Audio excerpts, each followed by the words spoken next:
Checking out Comic Hall Crew.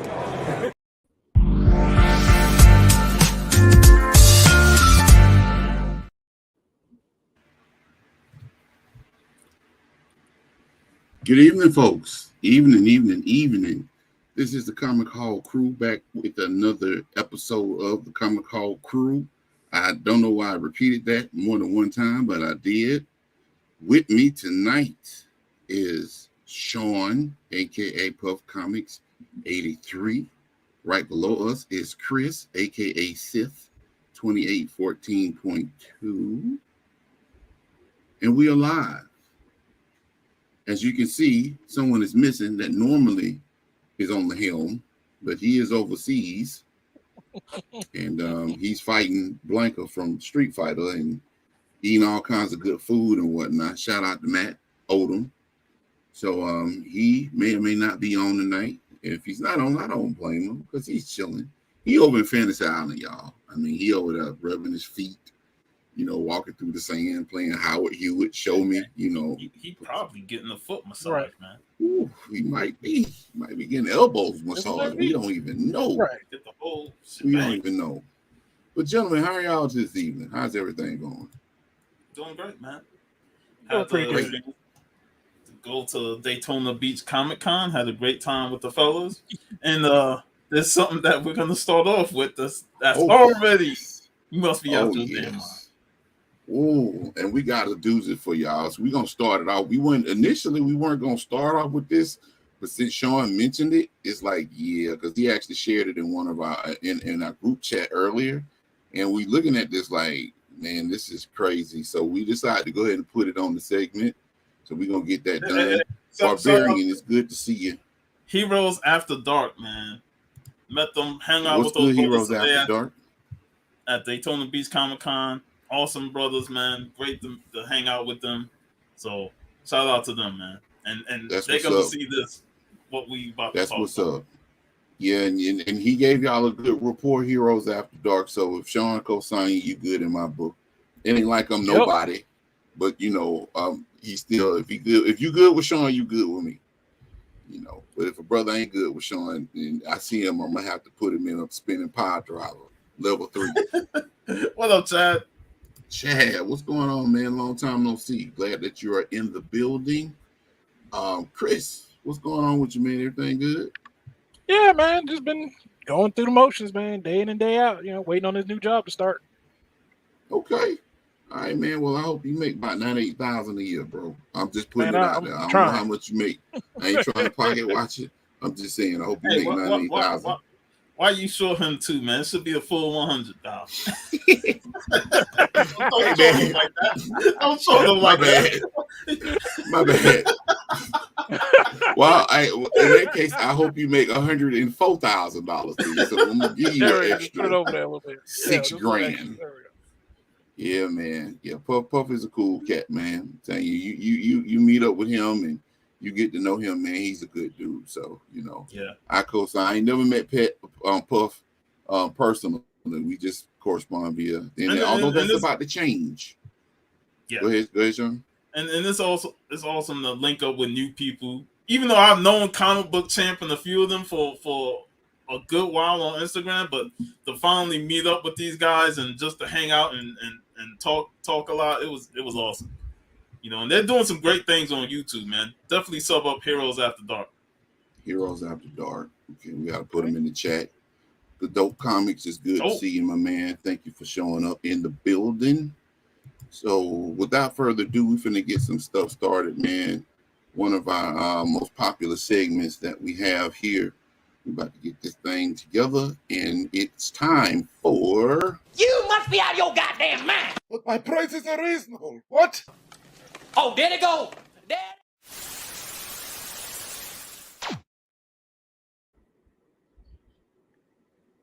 We're going to start with a picture that Sean posted in our group chat earlier today. And I don't know if y'all see this little sticky note on this cool pack.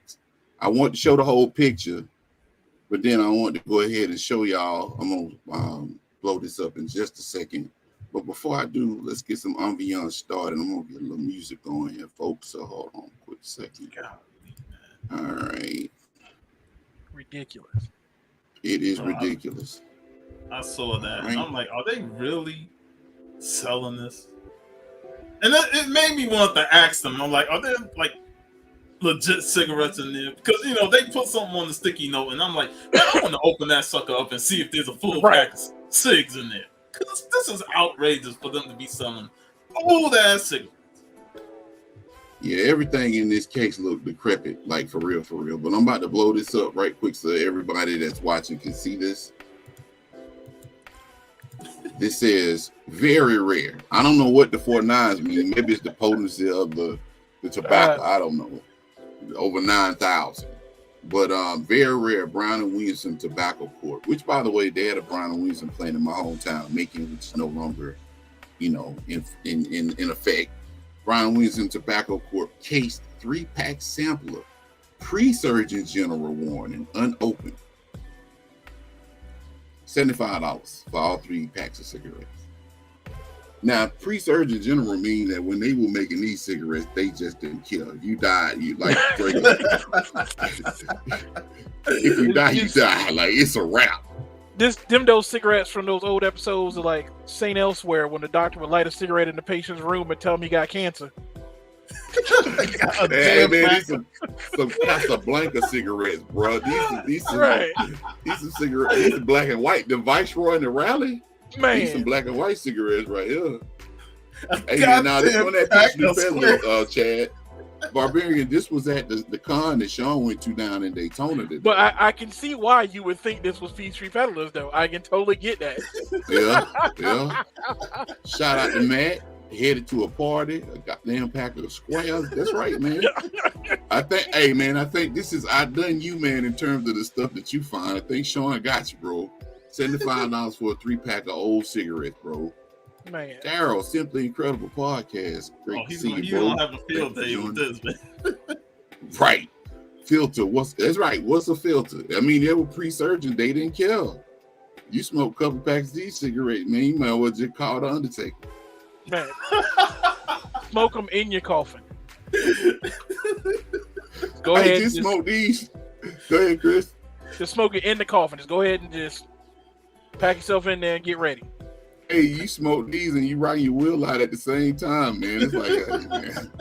Hey, I done gave up on life. Gave up, man. You like, man, might as well smoke these old ass toxic cigarettes. Right. It's like, just go ahead and get it out of the way, my man. So, yeah, me and Steve looking at this, I'm like, is this real?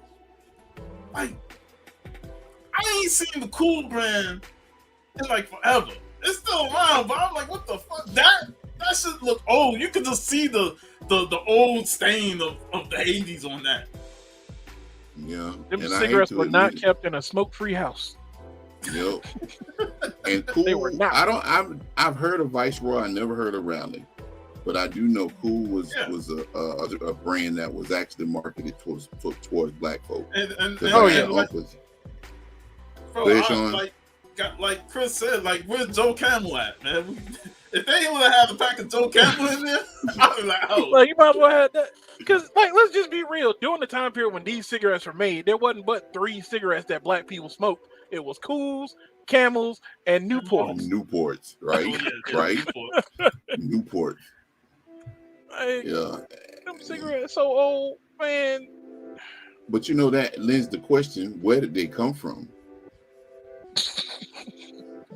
I mean, these cigarettes are actually wrapped in the original wrap. So where did they come from?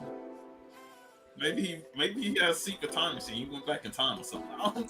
Man, whatever. You know good and well he found them in the bottom drawer of his grandpa's bedroom after grandpa passed. And they were cleaning out his stuff. Well, he probably bought some from a yard sale and they was like stuck in them, Oh wow. Barely. Well, Barbarian, hey man, hey Chad, I'm glad you're still here, man, because I'm telling you. Let me stress this again, pre-Surgeon General warning. So before the Surgeon General telling you that cigarettes is bad for your health, it was no holds barred, baby. Like it was just, we're glad you're still here, sir. We're glad you're still here. Hey, did he smoke all 3 brands in one day? Was he a chain smoker like that? Because Bro, if there's one thing I hated when I worked at appliance store where we deliver appliances, you ride with those dudes that do nothing but smoke. And I ain't no smoker, but yeah, I got to roll the window down because this dude can't help but puff one out. You ride in the car with a chimney. Oh, I had an uncle like that, man. He was a chain smoker, and that dude, man, like, he would go through how many cigarettes in a pack? Like 20? I don't know. He would go through at least half a pack, man, within an hour. I'm like, dude, what kind of problems do you have? Like that? The stress is unimaginable at that level. Like, God, man. I'm telling you, man, like, bruh, do you want to breathe? And Nope. I'm just like, man, you trying to kill everybody in the room choking that shit. do you want a hole in your throat? Like, hey, man, but yeah, needless to say, Hey, but barbarians. Good God, even children. hey. It was the Wild West when we were younger, man. Yeah, because Don't understand. you had aunts and uncles that would send kids to the store just to get a pack. But you know what though? Before everything got technologically advanced and before people really started caring, y'all remember them cigarette machines? They didn't have no ID Yeah. checker or nothing. Yeah. Anybody could buy cigarettes out of them things though, for real. My dad worked in a it's bowling alley that amazing, had one. Yep. But it's amazing, man. Apparently there's a market out there for it. So hey, Cigarettes. more power to them, man. So let's look at the bottom of what Chris called out in the group chat of this picture. Man, We're gonna dissect this photo. Let's look at the whole picture in terms of what's on top, what's on bottom. Okay. because them pool balls, golf balls, I don't even know what they are. Oh yeah, the pool ball. I just know somebody out their mind asking $125 for them. I'm like, If anybody out there know what they are, let us know. Because I don't even know what those are. There's 10 of them. $125 a piece. $125 for that little thing. What's up, Shell? What's up, Steph? What's happening? Hey, don't get caught, man. for pool ball, $125. I'm like, oh, you got these little ass things, these little balls. $125? Man, They should put a period. They should put a period in between the 1 and the 2. extra 25, you get you another 3 packs of cigarettes. We have no idea, to be honest with you, Barbarian, because they look like pool balls. It might be candy. I don't know. Acro. We don't need old ass candy in there. Oof, $125. If they got them cools from 1986 up top, I wouldn't put it past them. Yeah. That is crazy, man. Yeah. That is a dangerous sugar rush. Some things look old. You don't want them to be candy. Hey man, they peddling 3 packs of cigarettes from the 70s and 80s for $75. Free Surgeon General warning. But yet, those little balls are like $125. $125. They might be 8 balls if y'all catch them a drill. They'd be more than $125 at that point, though. And then at the top, you have some figure that was like $30. And I'm like, that don't even look like a figure I want to pay $30 for. Take it your own risk. Man. Monster Warriors 8-man, hard to find, $30. It was probably hard to find because it's bootleg. Ain't never seen no Monster Warrior 8-man. Has anybody in the chat seen this action figure? Nope. I'm pretty sure you haven't. Somebody know what that is? Hey, there you go, Daryl. Send the 6 to get graded 9.8 going for 10 grand. Oh, Lord. Watch. Well, I wish I would see CGC grade some cigarettes, man. The world is coming. The world about to come to an end of that now, man. Oh. Hey man, the day we see cigarettes getting graded by CGC, Armageddon just gonna instantly start. It ain't just gonna come out of nowhere. It's gonna start when somebody light up one of those cigarettes, man. Man, them cigarettes are like they were rolling. It'd be like another professor. What dude down to the he lighted up. And he farted and he just tore everything up. He destroyed everything. Man, y'all want to Them talk about this cigarettes some more? go We gonna move on. We can move because this. I imagine you got some other stuff, but them cigarettes Yeah. is. The cigarettes was the highlight of the whole photo. Yeah, this right here, man, ain't nothing. I mean, it. One man's trash is another man's treasure, but no, I'm good. I can find plenty of other things to collect than old cigarettes. Yeah. But who knows, man? That pack of Cool might be worth about $20,000 nowadays. So There better be a So I winning gotta stop lottery this ticket in there. yeah. Let's see. No, I don't have to stop the screen. Yes, I do. All right, so let's get to the meat and potatoes of what we came in for. Hold on a second. All right. So we're gonna start off this with what we were gonna start off with earlier. Well, before we got on these cigarettes. Now, this first entry into this segment is something that we showed on the show about 2 months ago. And guess what? It's still on eBay. New and rare Funko Pop Marvel Taskmaster. $499,999. I'm pretty sure I got that pop. Like it was at Walgreens. It ain't that rare.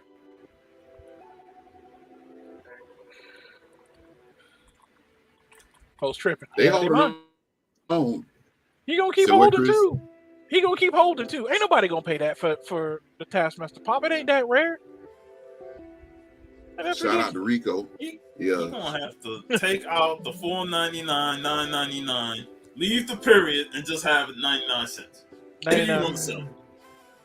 The audacity of hope. That's what he's Right. holding on to. That audacity that he's gonna sell this pop for $500,000.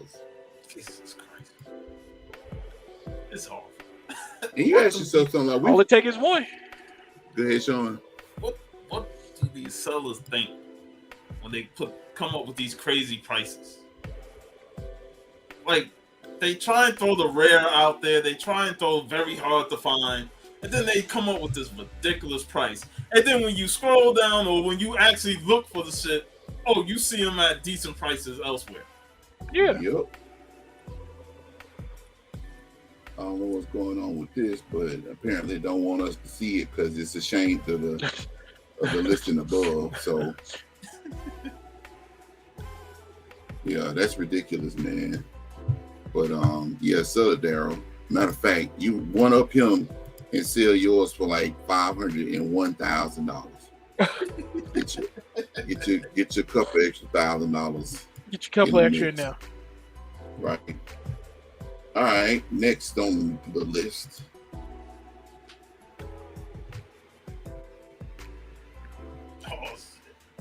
What the?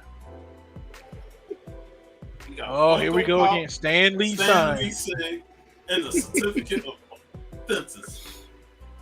All in Here one we photo. go again. All in Stan one Lee photo. signed it. Hey man, how many times have we said on this show, Stan Lee's lot of signature ain't gonna be lot it ain't gonna of be times. worth nothing over a Nothing. period of time, man. I'm telling you, it is going to be worthless. And I hate to say it. I mean, because he contributed to comic books. You know, he made his mark, but $80,000. Right. Nah, bro. There's probably somebody out there with a Marvel pair of underwear signed by Stan Lee and putting it on eBay for that much, man. It's crazy. When I saw this is what I actually thought. Like real talk. What the shit is this?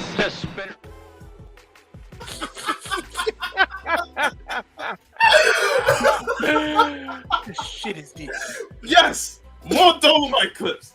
More Dolomite 80 clips. grand. You have to grand. ask yourself. Like, go ahead, Chris. Go ahead. So is it 40 grand for the pop and 40 grand for Stan Lee's signature? Like I'm trying to figure out the breakdown. Like how does the But this is math the thing, math? though. And I'm with you because when I saw this, I looked up the cost of that pop. Now the pop is a vaulted pop. Pop ain't no more than maybe $50-$60 if that. You could probably find it cheaper. So you factor in $60 because it's not because they got. I mean, if you're familiar with Funko Pops, they got different variations of everything. So that's not the only Spider-Man pop that they have. That's not even the rarest pop. The rarest Spider-Man pop, from what I saw, was a metallic Spider-Man pop, right? So I give him $100 for that pop. So you mean tell me that Stan Lee's signature on that pop is worth $79,000? Right. Like that. If I'm gonna spend $80,000 on any pops, it's gonna be some of the really rare ones, like the 3 Michael Jackson ones they put out, or the very first Master Chief one that was only available at a Blockbuster. Ooh. Yeah, that's actually one of the rarest pops. It's a number one Halo pop. One lone Blockbuster. Yeah, well, it was sold in Blockbusters, which is one of those things that I was just like, Funko's been around that long, but Funkos were around when Blockbuster was still a thing. Like, and there was a Funko Pop Master Chief that was sold at Blockbuster, and it's like one of the rarest ones ever because there are no more Blockbusters to be able to get one at. So those are the ones I'd spend $80,000 on easily, but not Spider-Man. And the only thing that makes it rare is that it was signed by Stan Lee. The actual pop is not rare. Stan Lee's signature that rare? I don't think it's that rare. No, man, Stan Lee's signature is on everything, man. I'm pretty sure somebody got a box of cornflakes with his signature on it. I wouldn't put it past him. Stan Lee Wheaties. Hey, we ain't done yet. We ain't done. We got some more stuff. Now, start your day with Excelsior. Right. So what I did, let me just say this. This particular episode of You Must Be Out of Your Damn Mind actually goes outside of eBay, and y'all gonna see as we progress. Well, we already started outside of eBay, so hey. Well, yeah, you're right. So, but yeah, you're right. So let's get to the next one. And the reason why I pulled this one up is I was just comparing, because this is not the same pop, but it was signed by Tobey Maguire, and they want $2,100 for it. I think that's still too much, but just to compare, so Spider-Man signed the pop, and it's less than what this one is. Hey man, that is. I don't make the prices, so. So Spider-Man signing the pop is cheaper than Stan Lee signing the pop. That is crazy. Yep. Like, all right, next on the list. It is Spider-Man, so we got to talk even more. That's why it's $80,000. All right, next one is.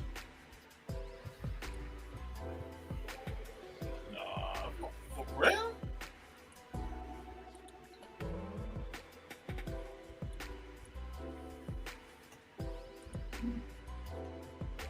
Not for resale.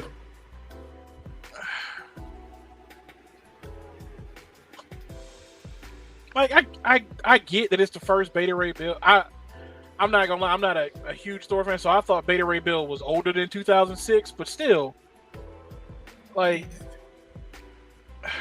this is a reprint, man. Basically, that's what it is. It's a reprint. That's what I thought, because I could have sworn Beta Ray Bill was older than. Yeah, he created in the 80s. Yeah. Like Al said, not for resale, right at the bottom.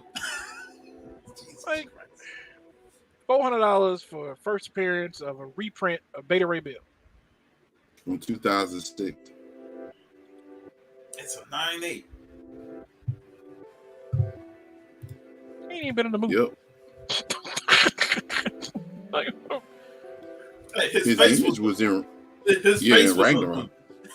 Man, his image was in Ragnarok, but that's it. That cameo, statue cameo. Yep. $400 for a reprint, man. I don't get it. I mean, maybe there's a Beta Ray Bill fan out there somewhere that's just like they can't get the real one, so they gonna splurge $400 on a reprint. I can't even say that with a straight face. I can't even. The original shouldn't be that much. I mean, $3.99. you might be able to get 3-4 mid grades for that price. I'm just Right. trying to help somebody out, man. That's just I couldn't even finish that with a straight face because it sounds dumb even saying it out loud. Like, just this is ridiculous. Does he at least say that it's a reprint? Yes, it is a Exclusive reprint. It came with a Marvel Legends Beta Ray figure, Beta Ray build figure. They're notorious difficult to find, high grade due to the bendable packaging, very rare. Hey, still though, if I'm a Beta Ray build fan, You want the I'm original. not exactly. You want the original. I'm gonna want the original. Exactly. And I'll spend a couple extra $100 for a 9.8 if I really wanted that book. See, I'm not spending $400 for a facsimile. D, Now, the only thing I like about the facsimiles is they're affordable and you can read them and just say, hey, at least I got a facsimile. It's a reprint. It's the idiots out there that want to sell them like they the original copy that fucks the whole thing up. Now you taking people, fooling other people, thinking that it's a first print when it's actually a facsimile. And they paying high dollars for a facsimile. High That's dollars. where they whole messes up. Well, give it a few minutes because you're gonna see a facsimile on this list plus another Stanley signature. Oh no. We gonna get to it eventually. So, yeah, all right. The next one.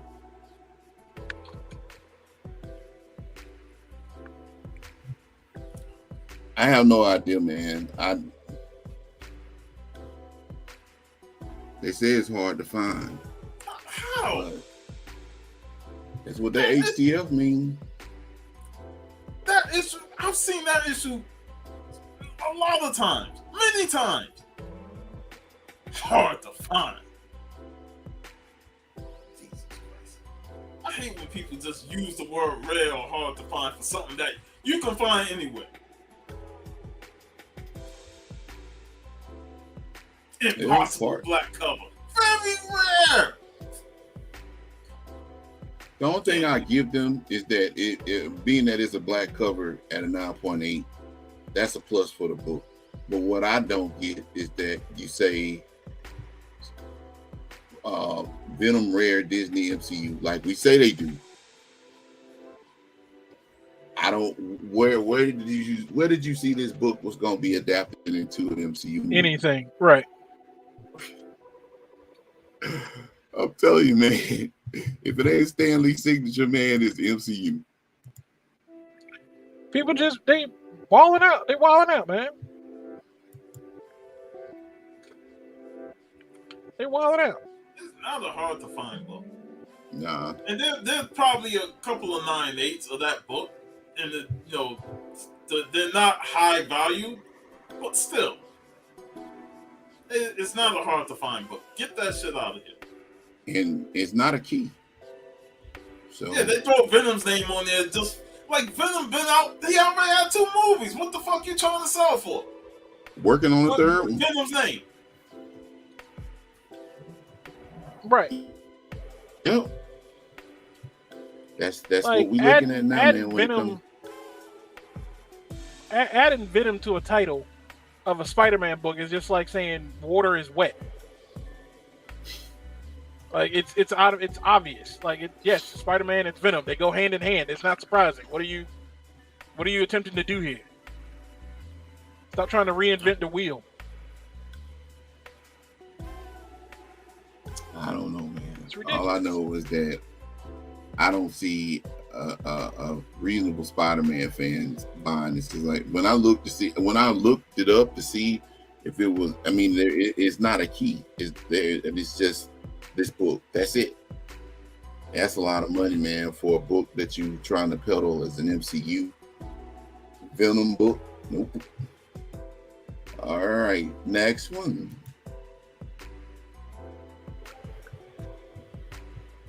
Oh boy. Did we see this book last week? I don't think so, but if we did, I don't remember. It's just because Channing Tatum's supposed to be Gambit in the next Deadpool movie. Probably. This is another book I saw I think Comic Den had it for like $5. It ain't a key. I mean, the only thing that this book is pretty much known for is the cover. Yeah. Because I think Andy Kubert did the cover. Yeah. It's not a key either. Right. But they see that 9.8 and they think, oh, that's high value. But look at the title. Look at the title. I know, I see the title. But they trying to throw the title with the 9.8. Yep.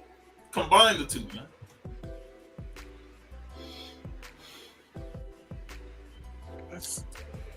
Chris, what you got, man?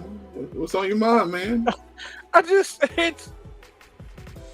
It's interesting to see these just outrageous prices for things that are not huge. Like, we're going to be talking about keys in the main topic tonight, and it just, I was actually reading a Batman Urban Legends trade paperback, and they referenced Detective Comics 475, the first appearance of the Joker fish. Only appearance, really. But it's been adapted into so much Batman mythos. And I was just like, you know what? I actually would like to own that copy. So I went looking for it on eBay. And that is a comic I expected because it's been in the animated movies. It's been in so many comics. It's been referenced so much. Like, I figured it would be really expensive to snag a copy. And I found like a 7.5 on eBay for like $30. Like... And that to me is a more important comic book than just Gambit, classic Gambit and Rogue. Like, that's not, what does it matter? Like, because if you know comic books, you know that kiss don't really happen. It's just a cover syndrome thing. Like, yeah. It's like being put in a coma. Right. Then what good is he for the rest of the comic book? So what is the point? Like, it's not going to happen. So it's ridiculous. $400, $415 for a comic book that you can probably find without really too much work. Like, if you put in the work for it, it might take a little bit, but you can find it easily and way cheaper. Like, it's just... Go ahead. I'm sorry. I mean, I'm pretty sure you can probably find one ungraded way cheaper and then just send it off to get it graded, and you'll be just as good.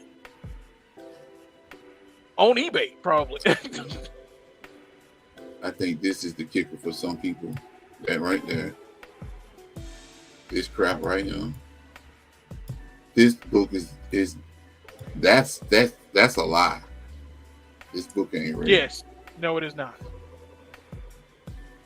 But that's how they build their wares to get people to buy them. So.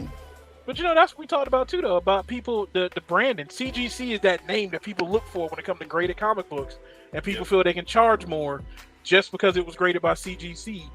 When there are other companies that grade just as well, but CGC is the brand that people know. Who was it? Was it Tito that put in, like, he searched CBCS on eBay, and all he got was nothing but CGC? Hey, like that, you can't even put the other companies in because all you're going to get is CGC. Mm-hmm. That's the world we live in, the comic book realm, folks. Next up,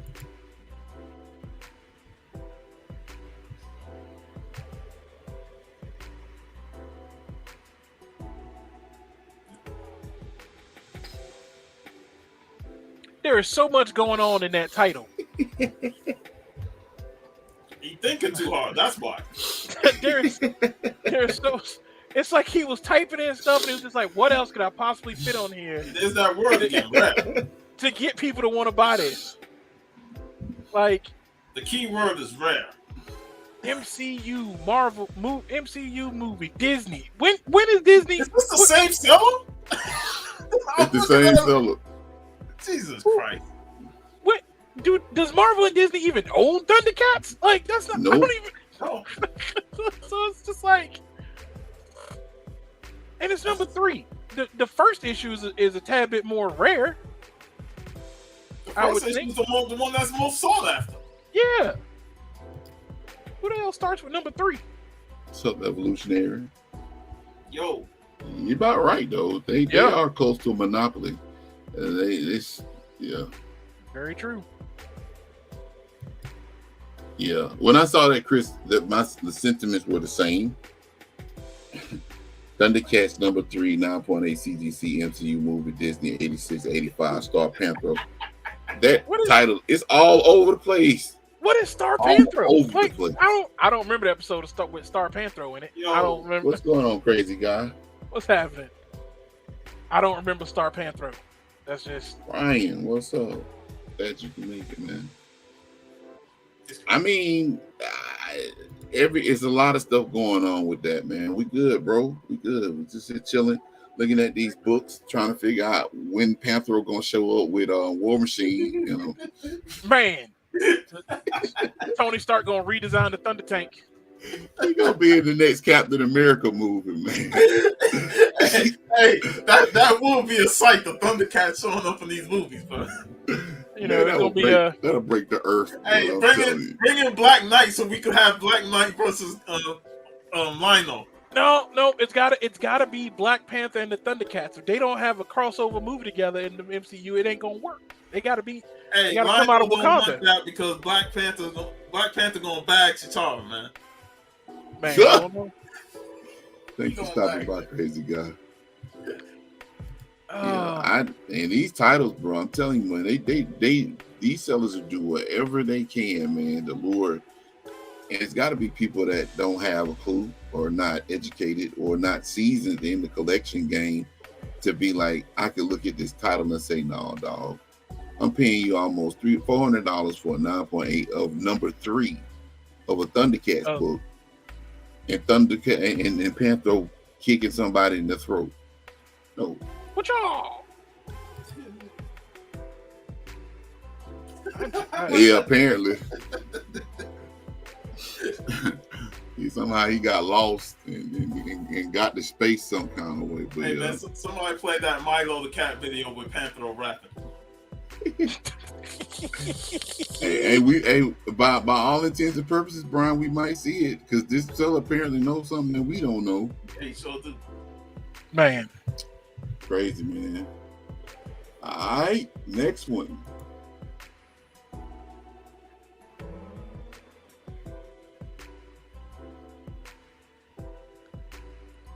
I do like that they use that fake backdrop in the back, but that book is not rare. this might have been moved. You might have been able to move this if you'd have sold it when Sean Connery passed. Yo, But- Al, you went through this whole guy's page. We exposing him. I do. Man, I'm telling you, This it guy, just worked. this is ridiculous, man. Dude, it was just one hit after another hit, just one hit after another hit. Now I do got some other sellers on here, but yeah, it was just too much. I was like, Jesus, like who is this dude? Yeah, Yo, where he from? Where he from? Go. Let's see. you want to talk about putting in work for a hustle? He out there hustling. Like he just like, let's see what we can just throw out there and see what happens. Let's make it work. Where you find out where he's from? Oh, you go back to the Oh, main. We know that. Go back to the page where you had the book and scroll down. Scroll down. Just scroll Oh, down. he in Illinois. What drugs are they taking up there, man? Wendy C got him all kinds of twisted. I mean, come on, man. Hey, he probably got a hold of them cigarettes from the Daytona convention, man. He done lost his mind. Them things Somebody turned put into some- methamphetamines. $1,000, bro. for Indiana Jones comic. Ain't signed by And nobody. it's another number 3. Number 3. He just went to the Goodwill and just bought a box of comic books and was just like, let's see what happened. And when That's it came what it back feels 9-8. Go ahead, Chris. That's what I feel like. And you're right. He came back 9-8 and he was like, well, this is money in the bank. Jackpot. Exactly. That's what he did. Everything. 9-8 jackpot. Man, I think he just copy and paste that 9.8 rare, hard to find Disney 89 movie. He just copy and paste it and just reuses it. He just got And to post it. And I want to say that Indiana Jones is not a Disney property, is it? Nope. I don't believe it is. I don't think so. No, well, Disney be owning everything. So. Yeah, they do. This is crazy. Well, next one.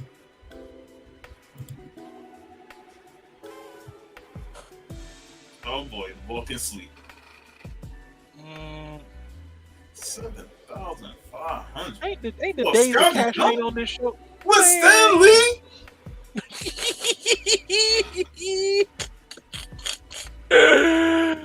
Oh God. Oh man. So Stan Lee signed the back of it.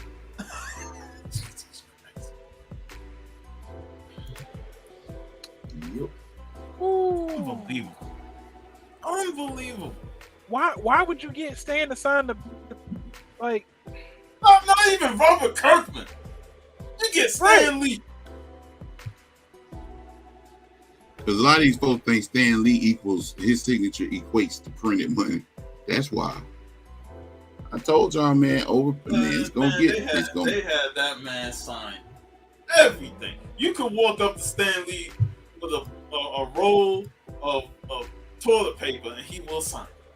So BC, I'm pretty sure I'm somebody out there got it. Right. Sign. So Disney don't It's like own it. Spaceballs. Stan Lee the toilet paper. Hey, don't Disney own Lucasfilms though? Oh, Yeah. never mind. Still, though, that book ain't worth $1,000. Not even close. Especially Yep. that. $7,500. But this is the crazy part. I don't understand what makes this book worth $7,500 just because Scotty Young drew it, signed it, and then Stanley signed it on the back. Your guess is And good as mine. you know, They just just trying to find the sucker. basically. And I noticed it probably won't show, but there were a ton of like variants, like this, different artists, and they had crazy money prices too. But this was probably the most. Well, actually, it's another one on here that's really egregious too. It might be after this one, but yeah, that's what we see on eBay nowadays, folks. All right, there you go, Sean.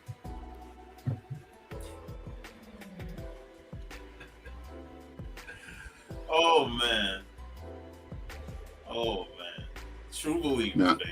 Now, True Believers, when these books first came out, they were like $1, if I'm not mistaken. Yep.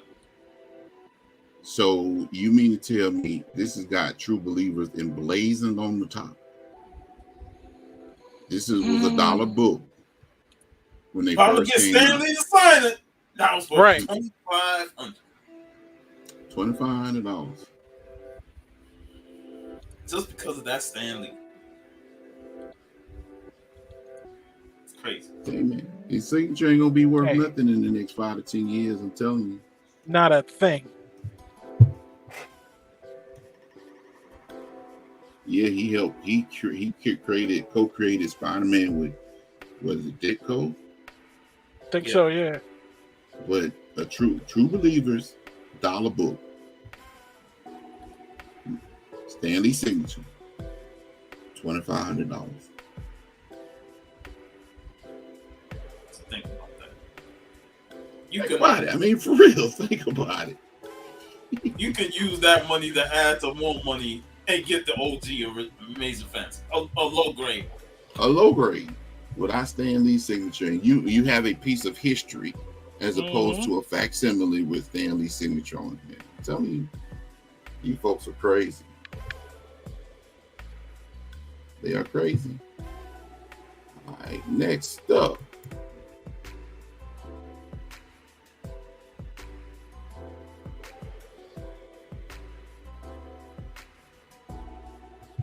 Everything. This Um, dude's trying to do a wholesale. Unless there's meth in that bobblehead. It is. There is meth in the bobblehead. And obviously he been smoking. What the shit is this?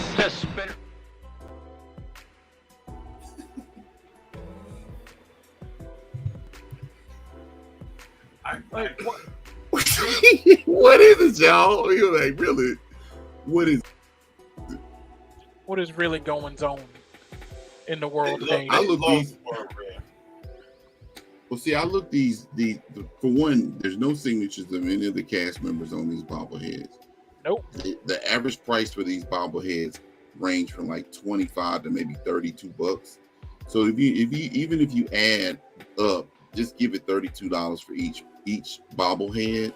And that Breaking Bad book is probably the most expensive because it was limited to 500. But I saw one on eBay. It was a 9.8 going for like $350.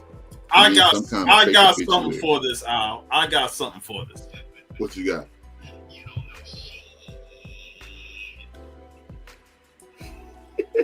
Shit. That's exactly what it is.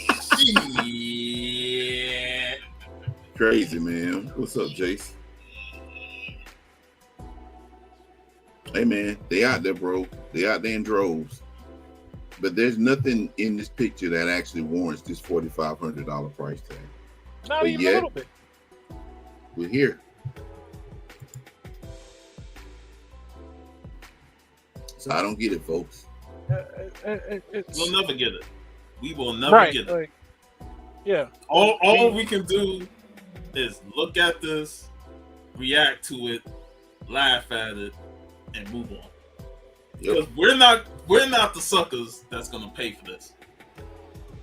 And trust and believe, folks, we're grateful for these folks because it gives us content. Exactly. Yeah. The most genius thing the Comic Call crew came up with is going over these eBay prices. We the only ones that do it. This is exclusive to us. We the only ones that go on eBay and just expose these guys for their outrageous prices. Outrageous. All we can ask that you don't fall for the banana in the tailpipe. That's it. Snake oil, the opiate dope, the whole nine. All right, moving on.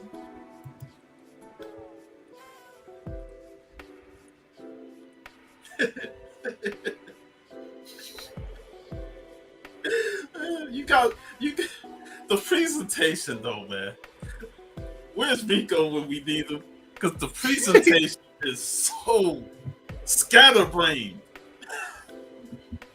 Like, let me just take a picture of these random ass dollar comics and put it on eBay. It's like he just dropped the box and was like, you know what, that worked. Hey, we even see his kneecap in the picture, man. But check out the description of what he said, which I call shenanigans on. He says, I have over 500 comic books dating from the 60s to 90s. There's a wide variety of characters to choose from. All comics are in good condition. Some are great. All have flip plastic sleeves on. No boards. Now, look at this. Do you see any books? If you think, now, okay, so let me just say this. If he had books from the 60s, wouldn't you think that he would actually show those books? I think he only got maybe one book from the 60s and Baby. all of that shit from the 90s. This fool got blood strike. Come on, man. Like, yeah, like Come on, man. 400 books. plus $10 shipping for a bunch of Jess. Bunch of oddities. 50 cent fodder, basically. Oh, this is everything I saw on the 25-cent bin at the con today. Yeah. And those bins were jam-packed. It was like, bro, I can't barely pull these books out because it's stuffed with so much 90s dress. Like, that's Green Lantern, Emerald Dawn, the Hulk. Quasar. Hey, man, he might have the whole run of Super Pro in there. I guarantee there's a copy of DuckTales #1 in there. But I mean, and you're right, Sean. I wish Rico was on the show because the presentation, like he's showing his left knee, and it's like you sit here telling us that you got books from the 1960s, but I don't see nothing. I don't see it. Not a one. Not one. You could at least list something and tell us, give us a few ideas of what you got in there that's from the 60s, but Nothing. What he planning on? He planning on finding a sucker. He gonna pack all this stuff up in a Sam's box and he gonna ship it to you, and you gonna be mad when you get it. Yeah, you're gonna crack it open and be like, "Where my '60s comic at? Right. Where my DuckTales #1?" I ain't even seen the '70s comics just based on what he showed. When blood strikes is the first thing you notice, you know that's The Off to a first bad thing. start. bad stuff. Yep. Beat up Bill, Uncle Scrooge. Yep. Horrible start to that sale.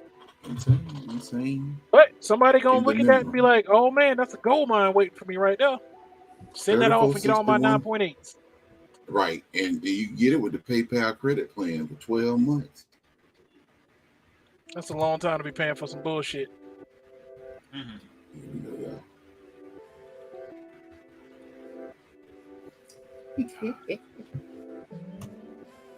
No sir.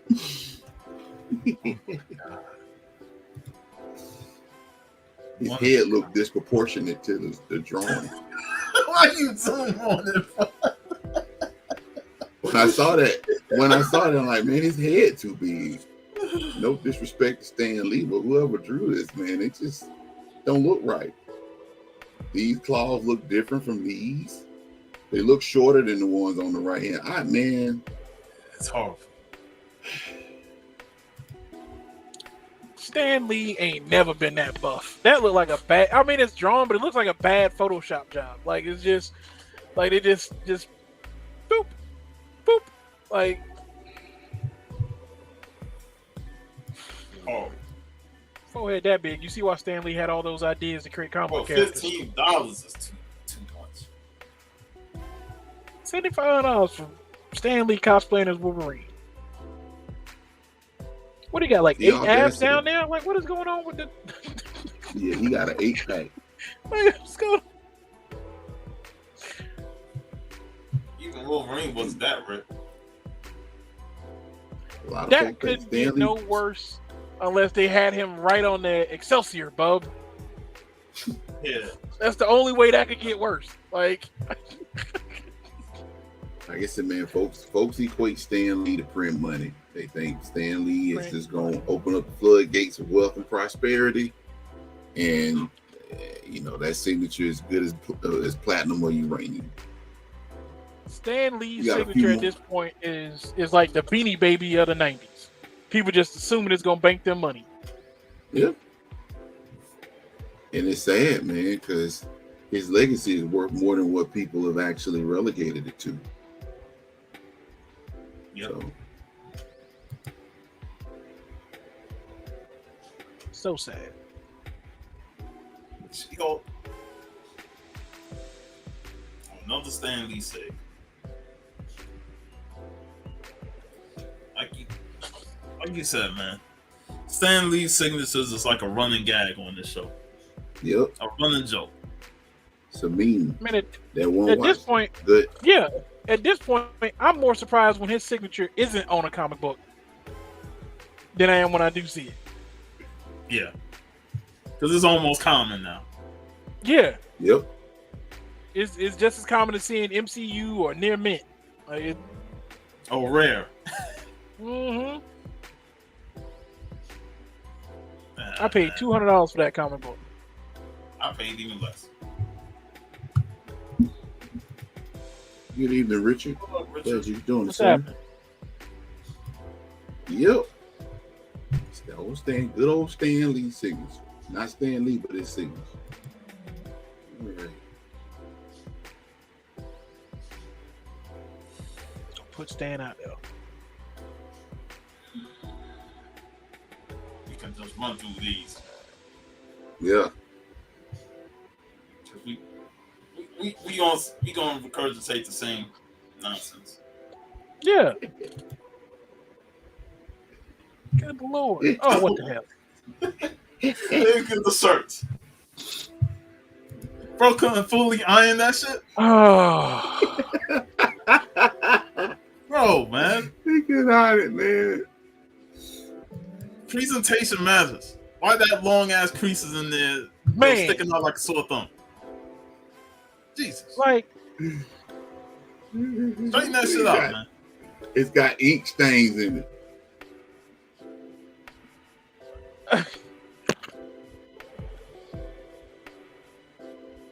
Marvel, And the DC, collar Silver trade. Surfer.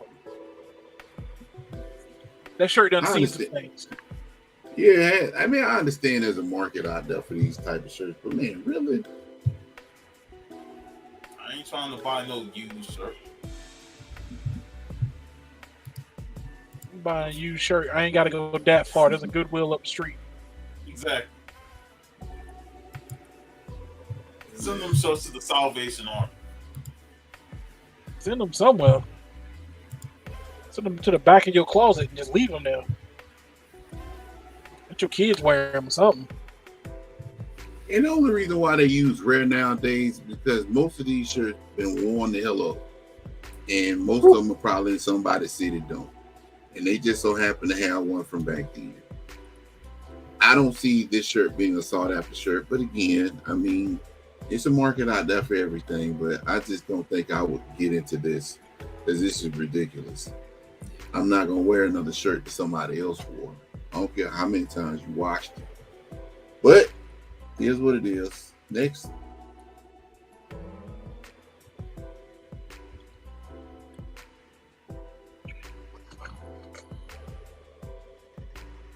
I remember this shirt. Me too. Shirt looked like it's stained with the ghosts of fanboys past.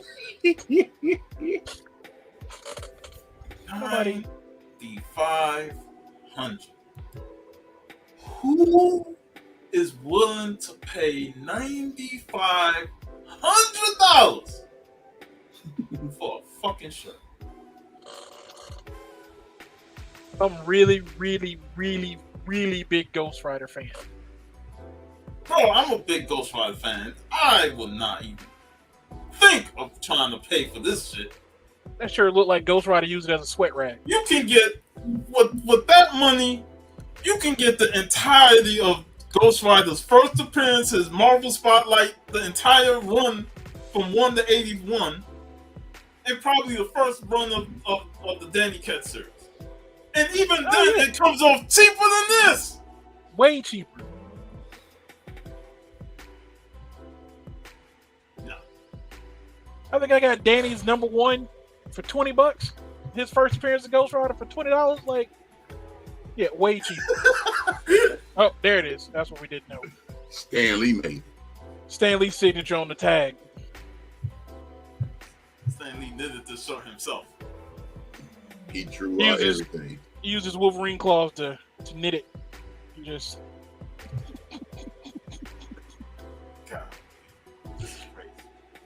I mean, it's good artwork, but it ain't worth $9,500 just for a Ghost Rider T-shirt that they don't make no more. If I'm not mistaken, that was like a poster in the book. That whole picture. Yeah, That was a poster in the book. Come on, man. look at man, it's 2023. If you know somebody with a Cricut machine, you can get them to just make you this shirt. Just call it a day. Yeah, you ain't got to spend that. Nope. There's so many more worthwhile comic book things. Oh my god, that shit is faded.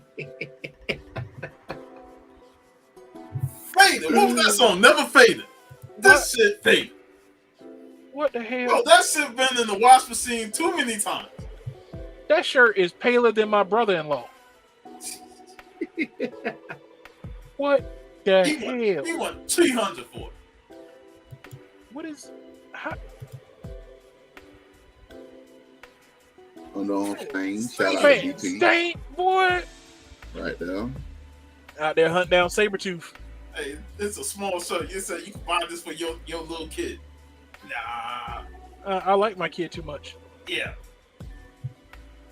You don't want him wearing this nonsense. Man, that shirt is faded. Like, was it hanging up in the front of a comic book shop? Like at the window? That was never mind. That is.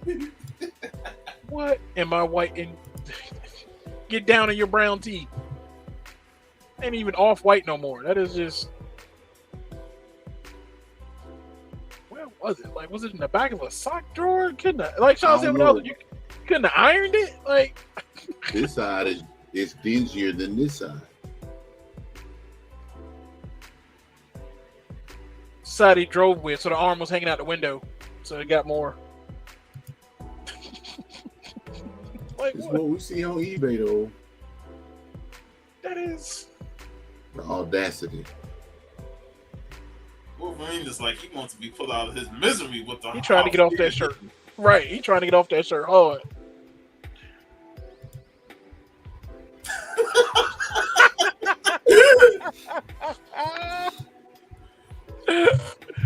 Size small. It looks longer than the small. Man, They done stretched that out with their knees. and then stretch it out just like their imagination. I think the next one might be the same shirt. Hold on, let me see. Nope. Oh Lord.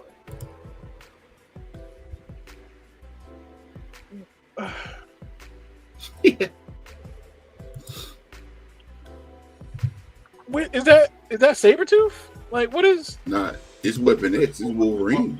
Is that's Wolverine? Like, Yo, I ain't never seen that person on Weapon me X. neither. Like, what is? What is? Yo, it's like the helmet he had on melted on his head, and it's like that's Look some at the hard eye. stuff right there. The The eye. eye got arms of its own. What the fuck? Look at It's that. just liquid blue? yeah, they can get this shit out of here. What is? We sure there's a Marvel show? Because the only robot Wolverine I know is Albert. Yeah, that's why I'm like Albert. I don't remember Albert having this. Man, they even put a spine on the back of it too. Like, oh, like, I don't remember Albert having his own shirt. And ain't Right. nobody's looking for Albert. none. Yeah, they can burn that shit. Look. Burn. Set it on, just go ahead and just set that on fire. Burn it with those old 1980s cigarettes. You know. Won't With take the much. Viceroys. Right. Light a Viceroy and flick it right on there. Yep. The audacity of hope. God, the shirts won't stop.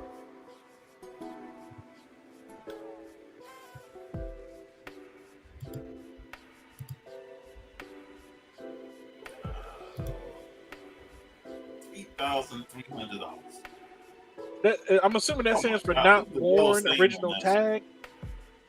I guess new without tag. New That's a without- lie. It's I don't know, man. It It's look right clean, there. but still, man. It do look clean. That's the cleanest shirt we done seen all night. So just because it's clean does not mean Oh, not Oh, even yeah. It's close. a new shirt. Yeah. get that out of here. You got one more. One more.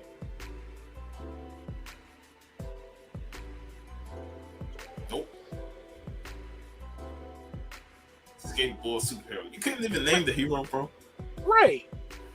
It Look. says June 13th. Hulk? That's not single stitch DC Comics. There's Oh, my. so much going on. If I'm not mistaken, that's grunge. Yeah, his name is Grunge. It's not the whole. $500 though. Maybe he was thinking of Amadeus Choice since Grunge is Asian, so he figured he looked. Tito. What up, Tito? What's happening?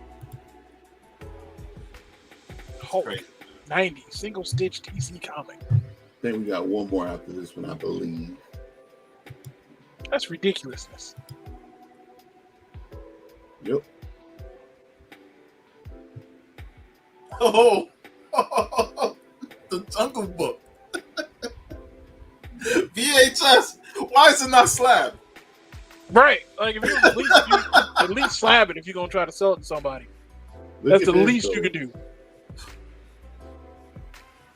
Oh man, I remember these cases, man. When we used to get these VHSs of all the Mhm. Disney movies.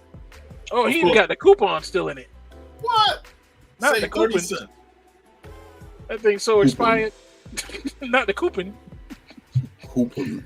He got the mail away in there and everything. God.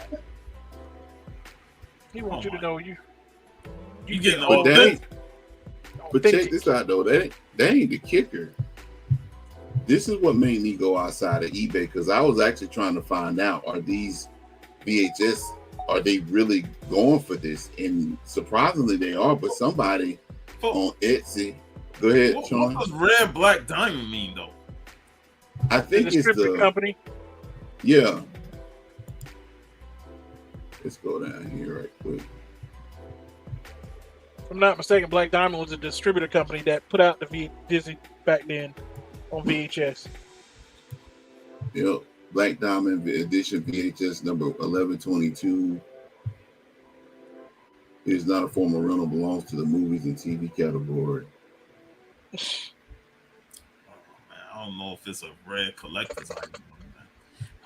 Right, it's just a Jungle Book, which don't get me wrong, it was good, but Be kind, one. Right. I like that motto. Yo. Plus, that was a good movie. Streets. Yeah, I like that. What's up, Tito? Be safe, bro. But this is the kicker, though, and this is the very last one. This is what kind of threw me for a loop because somebody on Etsy is trying to sell this for.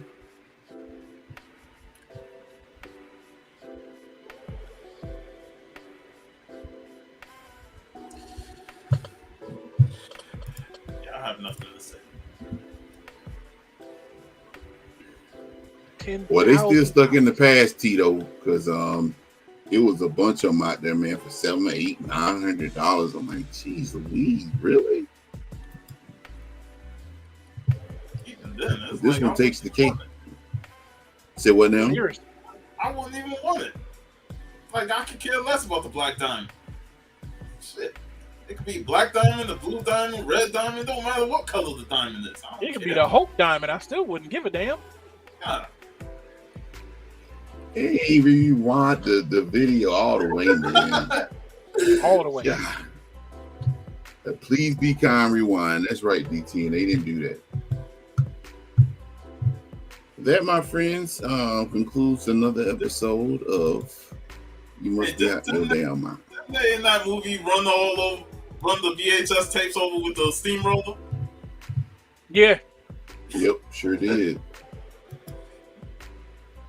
Crazy, man. It is crazy. So, but yep, see a whole bunch of crazy stuff on eBay all the time. All the time. But that's what we're here for, to expose the crap. All right, so without further ado, we're going to go to our next segment.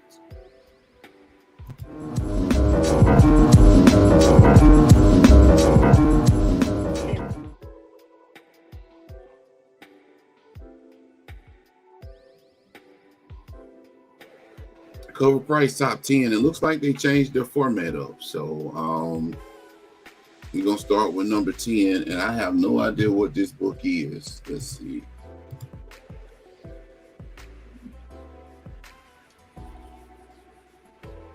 The Devil's Cut.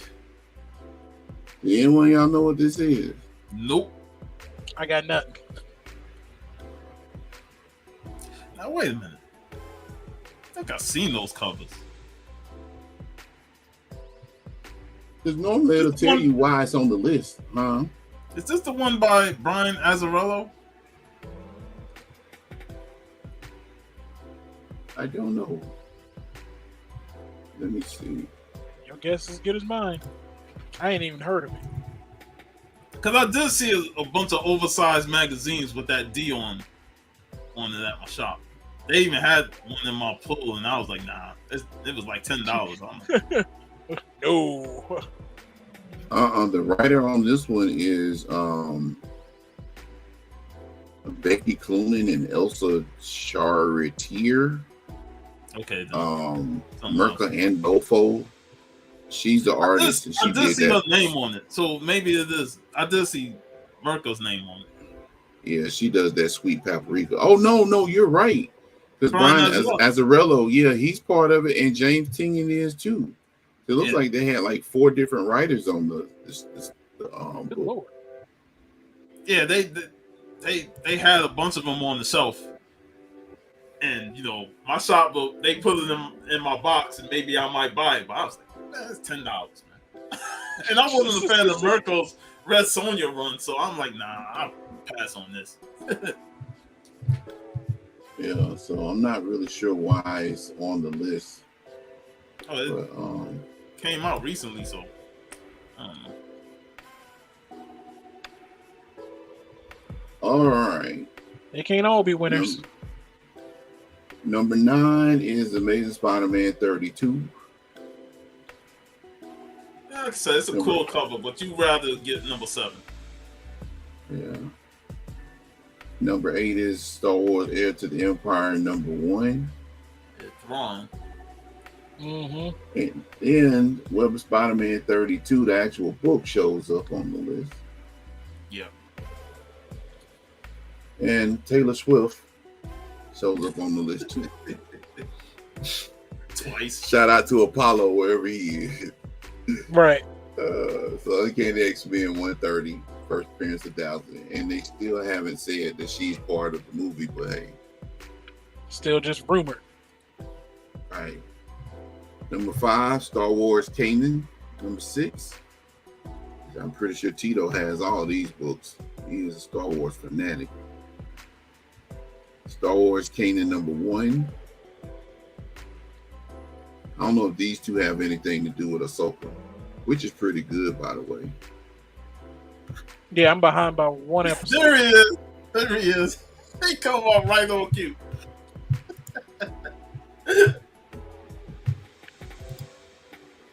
Right on cue.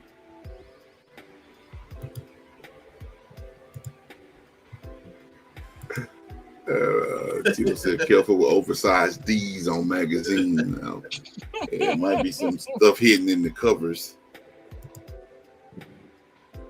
Hey, I have no idea. All I know is that it's the Taylor Swift show. Number 3 is Benoit's Illustrated Swimsuit Edition number 1. So I'm assuming this is a DC book. Yeah. It's just their swimsuit book, like Marvel used to put out during the 90s, during the summer. They put out those, yeah. I thought we may have gotten too politically correct to do those kind of things now. Wait, so I Hair thought to we the did Empire too. is on here twice?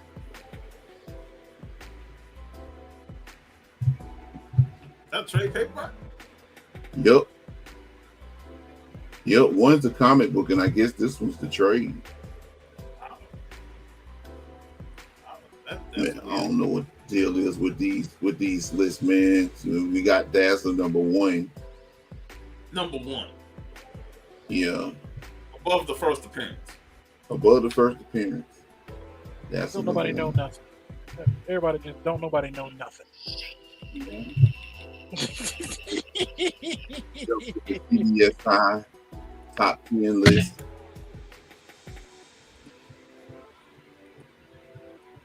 Damn, they're identical. Almost honorable mention: Incredible Hulk 635 1/25 variant, Addy Gradoff. Popularity of the Hulk current run. Folks going back to old favorites. This Gradoff variant is down $234 in a 9.8 back in April. Now rebounded with an accepted best offer at $525. Man, no, I can't do it. Not even. Tito sells 2 Star Wars books of Rebel books. Okay. All right. Spawn 306. This was on the list last week, I think. Another 10 sold this week, ranging from $350 to $600 raw. Jesus. 9.8,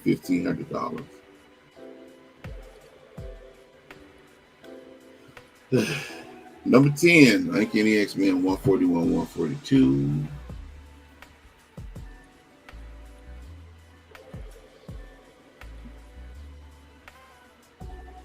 So these are on here because of Days of Future Past.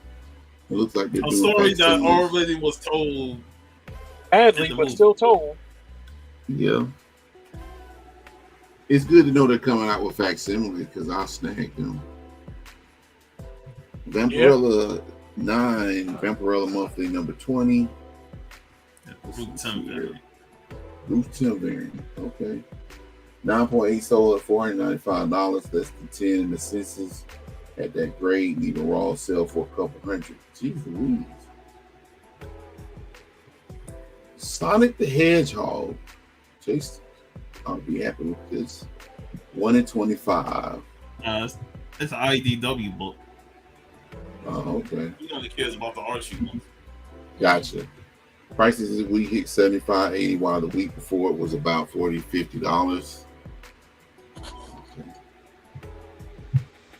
Spotted Green Angle number 1, 1 in 100.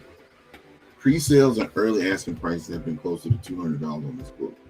Man, I can't see myself spending that kind of money on a modern book, man. I saw a regular cover at one of the shops, and I was like, nah, I'm going to pay $3.99 on it. Right. It's a nice looking cover. But no, even if it is a 1 in 100, no, bro. The Killer number 1. Recent trailer reveals this Netflix adaptation will have a short theatrical release in October. So it's been optioned. Okay. All it takes nowadays, isn't it? Next you know, book skyrocket. Hit the list. That's right. Number 5, Kanan the Last Padawan.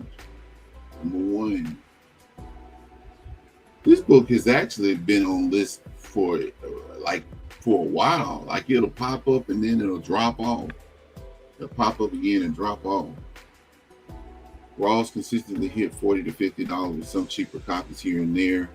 But 9.8s are also sold at $150. There are multiple covers as well as incentives and even a second print. All the copies keep selling. Number 4 is Kanan the Last Padawan, number 6.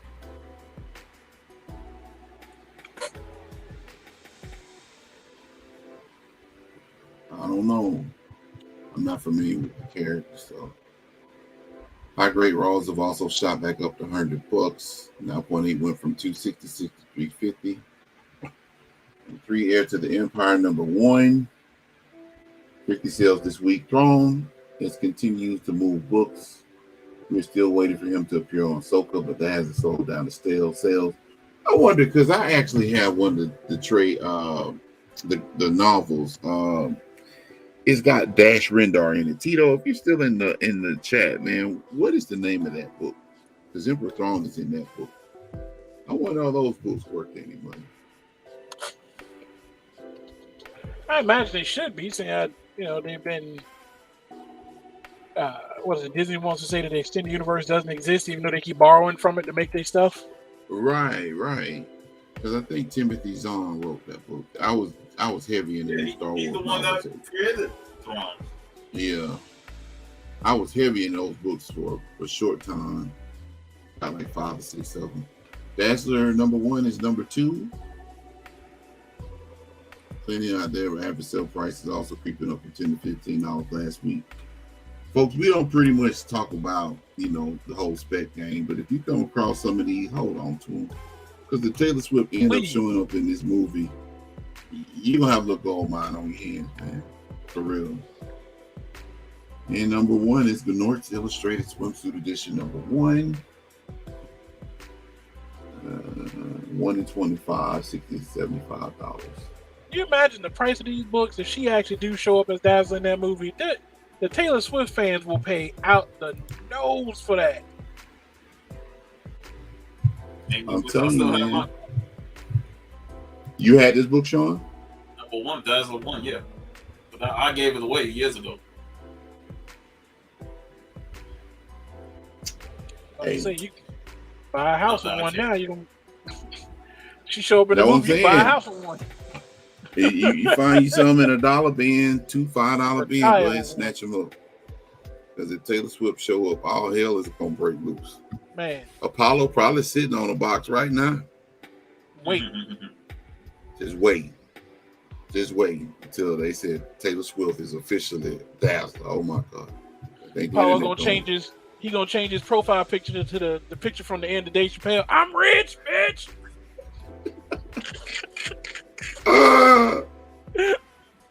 Shoot, dog. All right, y'all. So we're gonna move on to the next segment, and we're gonna get into this main event in just a second. So let me get to this right quick.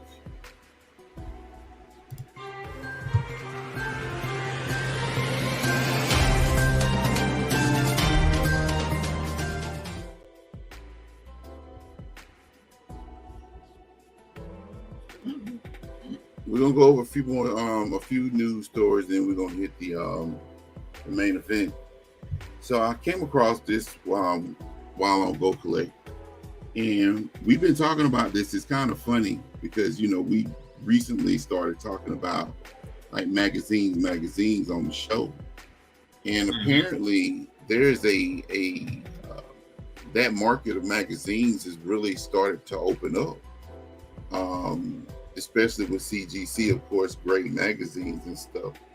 So they basically talked about this particular article talked about various like magazines that might be worth more than others. Of course, I mean, you got stuff like Michael Jordan on the cover of Slam, and Nintendo Power with Teenage Mutant Ninja Turtles. One thing that I noticed though, reading another article, was that a lot of magazines now are getting a lot of shine if a particular artist actually either like drew, like for example, of an EGM or Game Pro book. A lot of these books are actually getting shine now if a particular artist drew the cover or had like internal art in the book. So my question to y'all is that, do you all think this particular trend of graded magazines, will it supersede comic books? I don't think it will supersede comic books, but it is a growing trend. We are seeing a lot more magazines being graded, and comic books is like still like the main bread and butter, but people who are sitting on the gold mine of magazines from the early days, 80s, 70s, and stuff like that, they definitely will start grading more of their magazines, and we're going to see a lot more of them on the census. Good evening, Dominic. Thank you for joining us, sir. Appreciate you. Chris, what you think? I don't think they're gonna, like Sean said, I don't think they're gonna overtake comic books. I think it's gonna be one of those things where, the reason we're starting to see artists who did stuff in these magazines get more recognition is because comic books are becoming more mainstream and with pop culture and everything. Because Alex Ross did a bunch of video game magazine covers for stuff. So did Jim Lee. So has I think Scotty Young's done some, and a bunch of J. Scott Campbell. A lot of comic book artists, when they weren't, either before or in between comic books, did work for comic book for video game magazines and other stuff like that. And I think that's why we're starting to see that rise, because people are collecting. It's like all artwork, you want a Van Gogh, so you start collecting the ones that you can afford. And so you might not be able to afford that one comic book with that artist who did some work on it, but you collect other things by that artist. And I think that's what we're seeing. And then you got the celebrity figures, like that Jordan magazine. It makes me think I should submit that Allen Iverson cover from Slam that I have, Right. When he was leading the Sixers to the finals that year. He was MVP, Isn't he in the Hall of Fame too? Yeah. Yeah. That would be all the more reason. I mean, I don't see why not, man. I mean, the trend seems to be moving towards just a lot of stuff, and it's crazy how the hobby has expanded. I mean, I'm pretty sure people have been collecting magazines for a long time, but it seems now it's become more prevalent now. Like when we had that show and we found the Right On magazines and stuff, and it really amazed me the amount of those, the amount that they were actually selling those books for. That just made me think, like, wow, man, like, and could you imagine? Like, I remember Sean was talking about in that particular show where he had that the magazine with Biggie and Puff Daddy on the cover, and now that book is several $100s. And I mean, back then when you bought that book off the shelf, you weren't thinking that Source magazine with Biggie and the Twin Towers. Oh man, you can forget that. That is definitely a collector. $400. Slab is like $5-6. It's amazing how trends are actually changing in terms of collecting, the collecting hobby, period. Like, you have to ask yourself, what point is it going to be like a cap on what is collected? But right now it doesn't seem that there's a limit on it. So, all right, next news story. Marvel Cinematic Universe might get a major reboot. Versus Screen Geek. No kidding. Yeah. And according to this particular article, it appears that this might occur after Avengers Secret Wars. So it says here the Marvel Cinematic Universe headed toward a highly anticipated crossover event. New film will act as the conclusion of both Phase 6 of the MCU and the ongoing multiverse saga. Surprisingly, however, it could lead to a complete reboot of the Marvel Cinematic Universe. I think they need it. Yeah. Well, do you think with a reboot that this is a good way to phase out Kevin Feige and bring in some new fresh blood into it, considering that Feige's been there beginning? Not only that, but I think it's a good way, especially if they're going the multiverse route. It's a new way to actually for them to go back to square one too. Because let's face it, man, you know, if Disney wants to continue to do movies and TV shows, I doubt very seriously if they're gonna let properties like Captain America and Iron Man just sit and not do anything with it. So unless they get Robert Downey Jr. and Chris Evans in a contract till like they're 80 years old and use CGI on them, I think at some point they're gonna have to come to a reboot.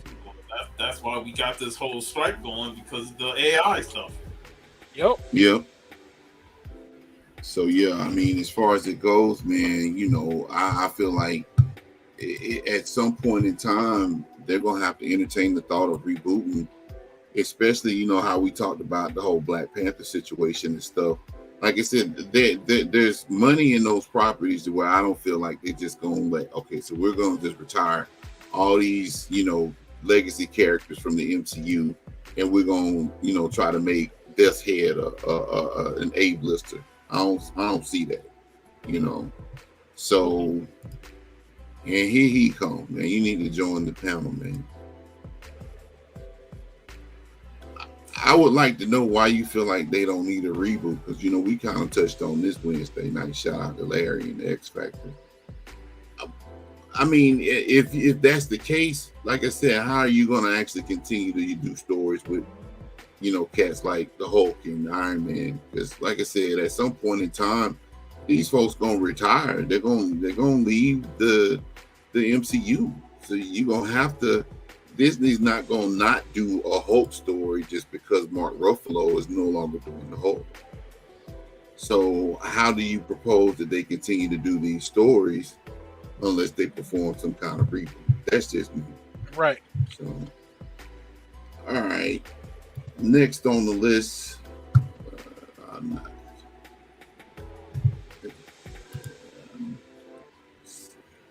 haha, CBR. Rumor: Sam Raimi is the top choice director for Avengers Secret Wars. What y'all think about this? I'm not turning it off.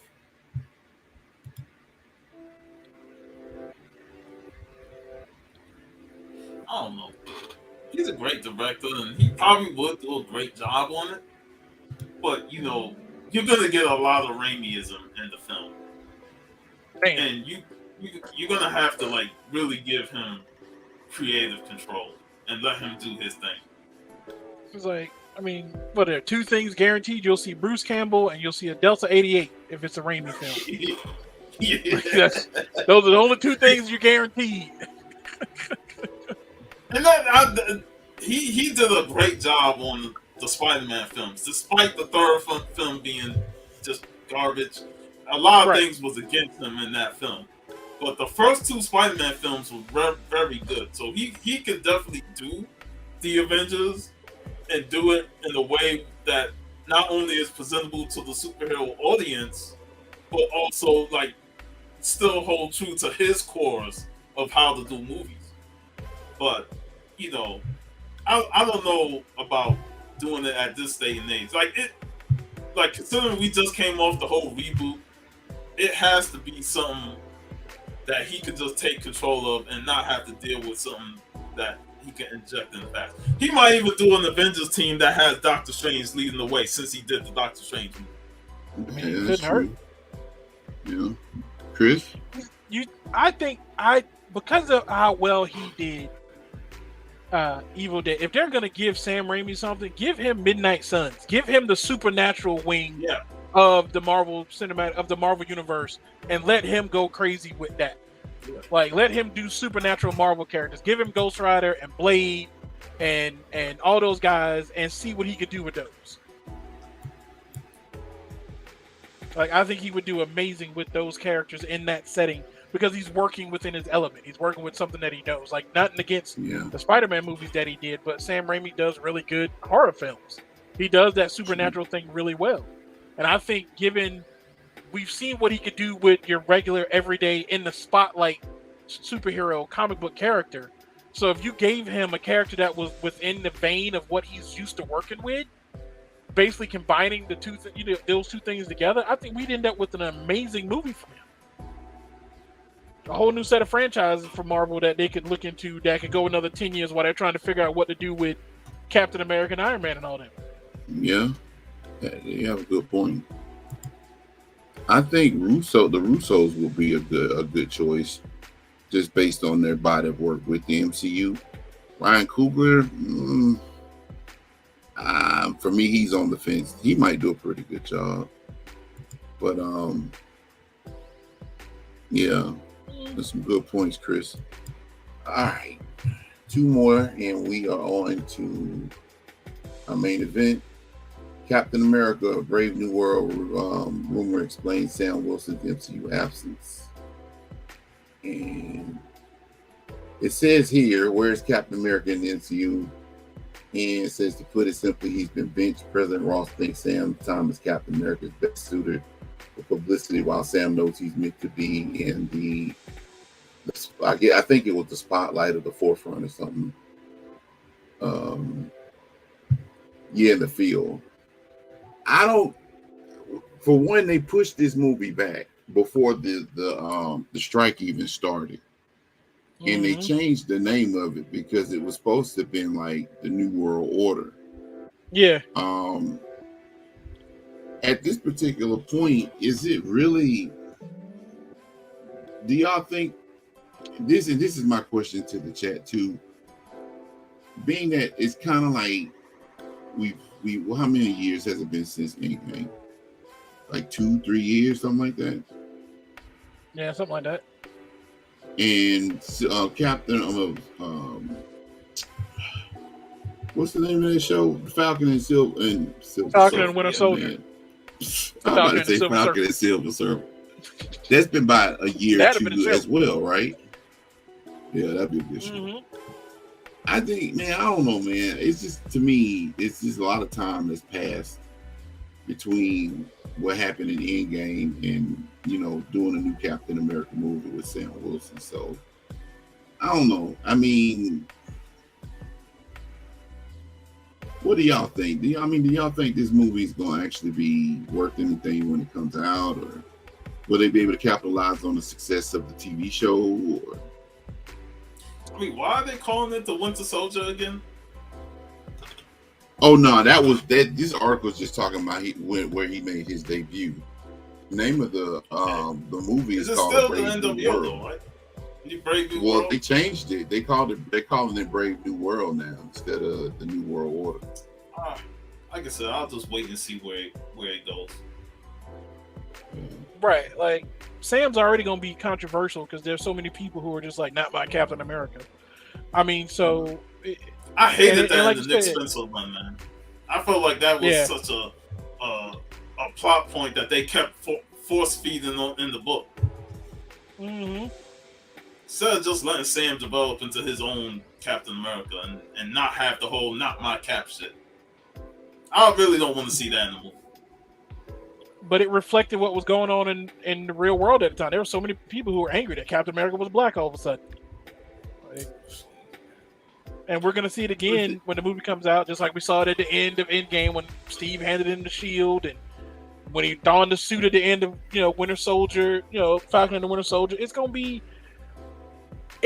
to be one of those movies that makes money for 2 reasons. There's going to be the comic book fans who go see it because they want to see Sam Wilson in his Captain America suit on the big screen because they are a fan of the character. And then 2, it's going to make money because it's going to be controversial because there's going to be those same people who are going to be like, that's not my Captain America. And they're going to hype it up because it's going to end up trending because of their hate for it.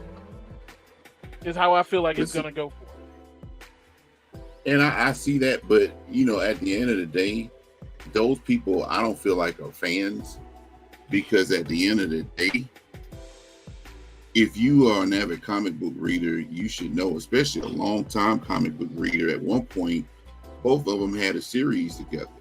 It's not like that there wasn't any type of hints thrown that Sam Wilson at some point could have been Captain America. And even when they made him Captain America, I know it was a lot of pushback from people that don't read comic books, but it was done in a way to where it made sense. So when you have people, you know, out in the public, you know, talking about not my Captain America, they probably don't own Captain America the first. They probably don't own not one Captain America comic book. So not even. Yeah, I just think, man, it's a lot of time that's being like a lapse that's going by that it might take away from the effects of the movie, especially after Falcon and the Winter Soldier has been off. I mean, it's ended for as long as it has been. So, all right. Last article, Gen V trailer. Has anyone seen the Gen V trailer? Nope. Right. So that's part of the boys. It's going to be like a little. You haven't? Okay. Well, basically, it's a spinoff, and supposedly he agrees with you, Chris.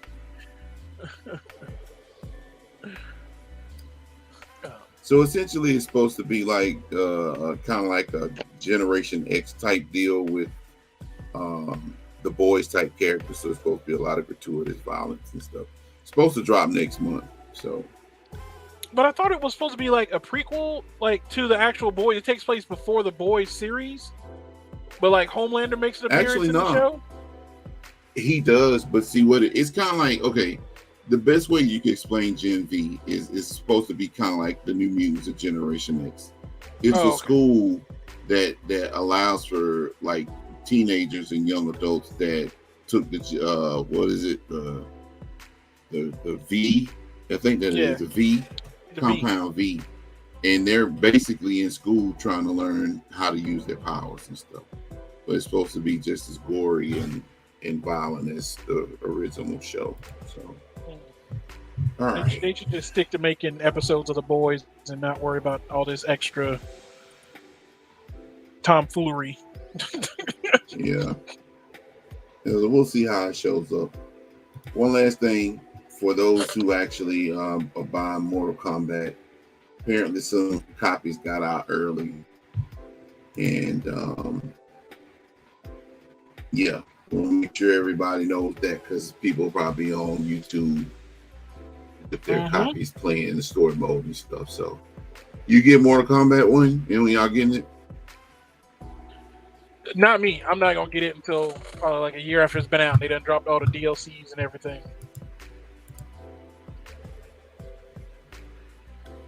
Yeah, I feel you, Richard.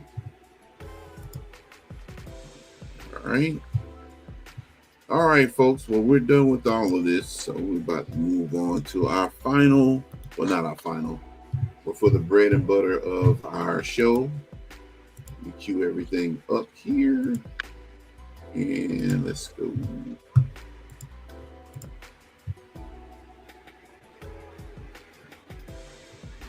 Hold on a quick second, y'all. All right, there it is. All right, here we go.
Infinity mode. Hold on.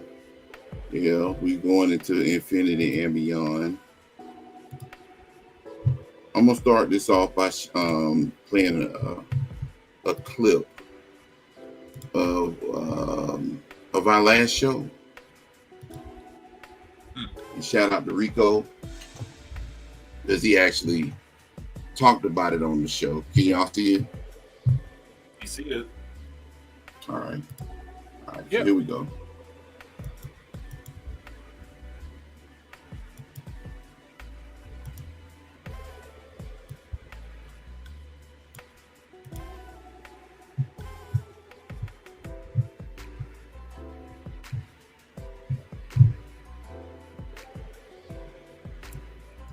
Yeah. Still don't hear it.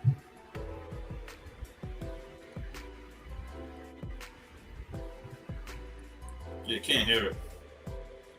You can't hear it? No. All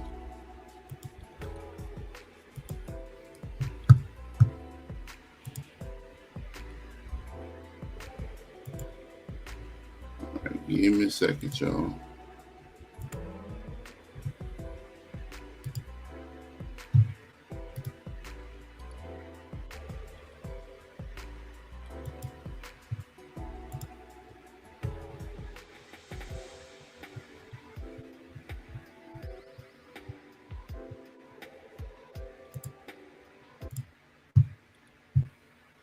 All right, let's try it again.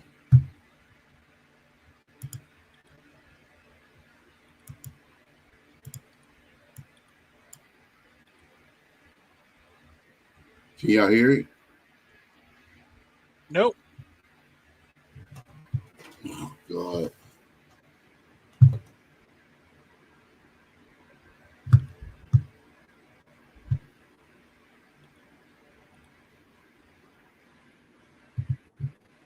Oh, I know why. Hold on. Good Lord.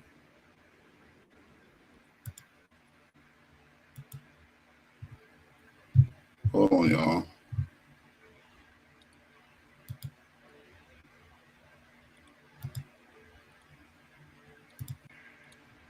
All right, let me try it again.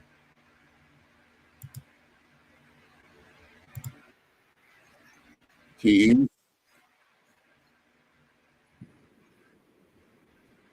Still don't Don't hear hear it. nothing. Okay.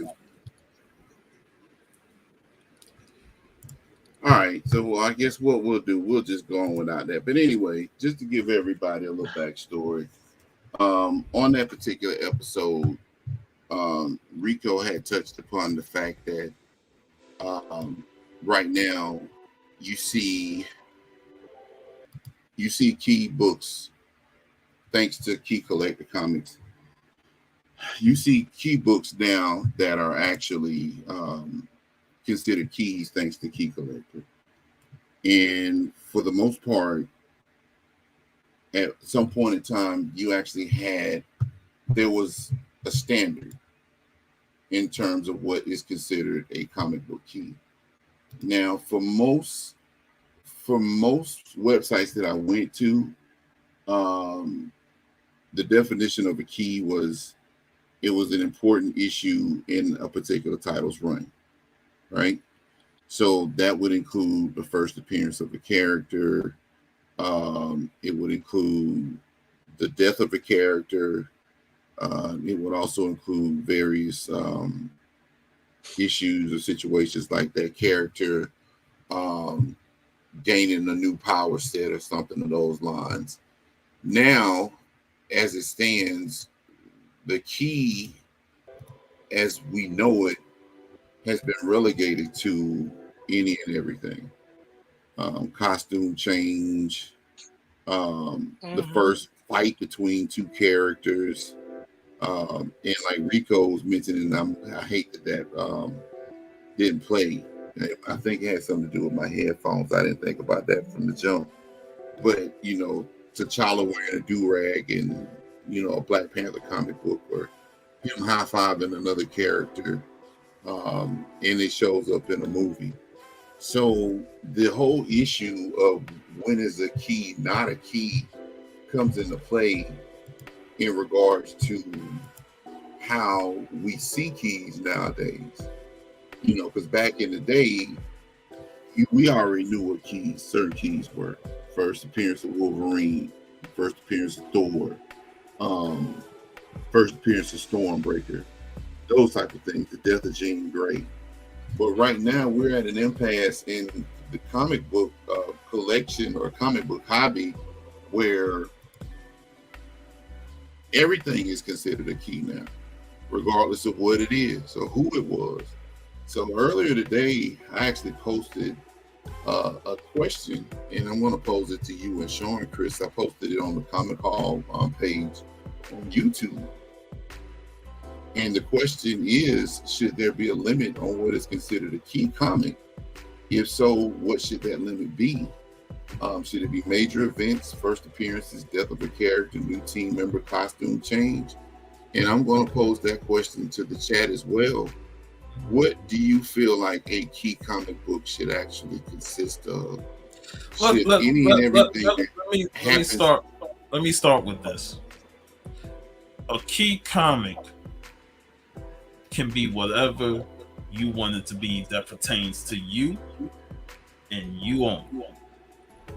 Not by what key collectors say or anything. A key issue can be your first appearance or whatnot. It could be a book that has no relevance whatsoever, but to you, it's an important book. It's a key issue to you. And you sought that book out because, to me, it's what you want. It's what I want. If I feel like the first issue of Savage Dragon is a key to me because I love the character enough that I want to have multiple copies of it, then to me, that is an important book for me. I don't think there's really going to be a limit because everything nowadays is based on what happens on these TV shows, what happens on these movies. Iron Man wielding the Infinity Gauntlet in Endgame. Now all of a sudden the issue where he does wield the Infinity Gauntlet is now a hot book. Instead of it being an important book in the story that it was told in. Like if that book was so important, it shouldn't take the movie showing it to say, oh, nah, I need to get that book. It should have been an important moment right from the get. Like a key book, like you have your keys that are important, your first appearances and your little team ups and stuff like that. But to me, and I said this before, but a key issue can be whatever it wants to be that pertains to you. Matt, look at Matt. He's out there hunting those Matt Baker books. A lot of those books aren't keys per se, but they're Matt Baker covers, and they're important to him. They're important to Rico, and they're important to the Black collecting experience because you want to have those books in your collection because the historic value they have. They're expensive books, but they're expensive because of the importance that they have on the context of the artist behind it. They're not the stories could be okay at best, and there's really no first appearances, but because they're good girl cover arts and because they're done by an artist that has a strong background in that good girl cover art history, those are important books to people that they want to have in their collection. I never go based off a key collector because he peddles out a lot of the stuff that just don't make no sense. Remember when the whole COVID hit, and then all of a sudden Key Collector posted that thing, that first appearance of Spider-Man, the Corona villain. Yeah, I remember that. And they tried to peddle these worthless books of first appearances of worthless characters that nobody cared about, and try and make those books feel important. Those books ain't important to nobody. But if you knew that character from the past, it may be important to you, but don't try and peddle it on to everybody else saying, oh, this book is important. No, it's not. It ain't important to me. I get books that are important to me.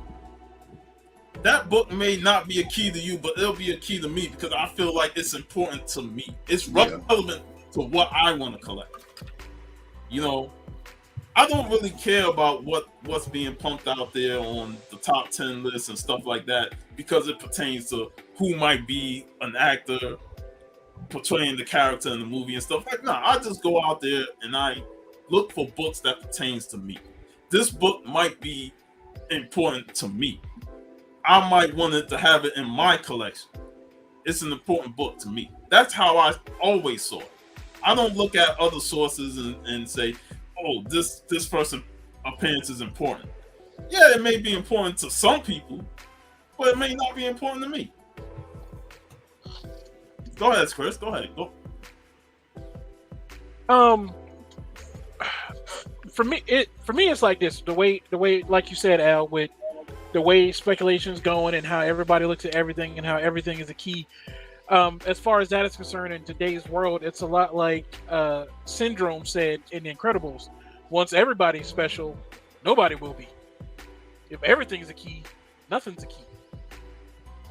With the way that they're just throwing stuff out there, it's like, oh, OBO, first appearance of Purple Jacket that he wore for like half a panel for Wolverine or whatever, he smoked a different brand of cigars in this one issue or whatever. Like, that don't make it a key, but because people are throwing that out there, that issues being keys are kind of like becoming like Stan Lee's signature. They're eventually going to mean nothing because everything's going to be a key because everybody who's not really... People who are trying to make money off of comic books are saying everything is a key to make it seem important because they know that the term key issue is a selling point.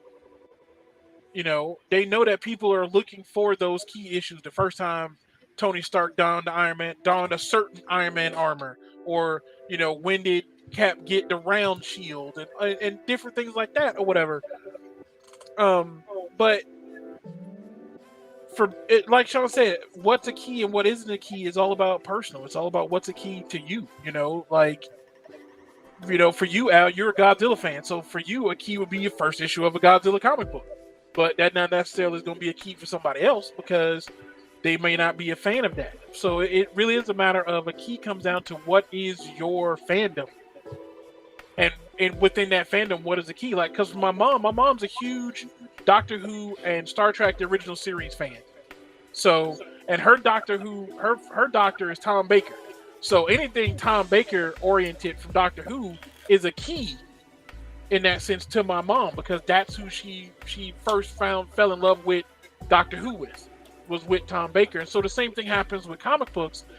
A key is whatever it is that drew you to the comic book world to begin with. It could be issue number 75 of a 200 issue run, but it's a key to you because it's the first issue that you read. You know what I'm saying? It may not be nothing spectacular at all in that issue.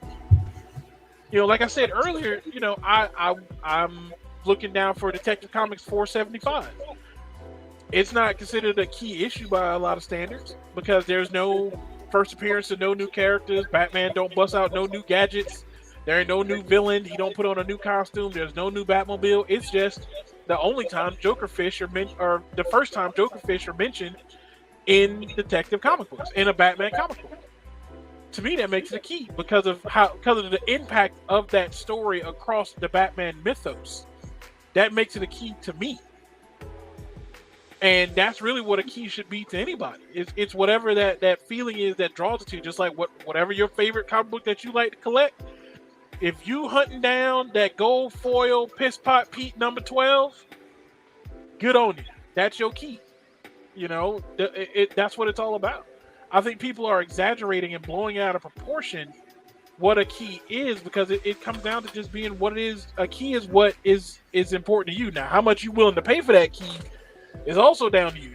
And as we've shown at the beginning of the show, some people are going to have some outrageously stupid prices for what they consider to be a key comic book.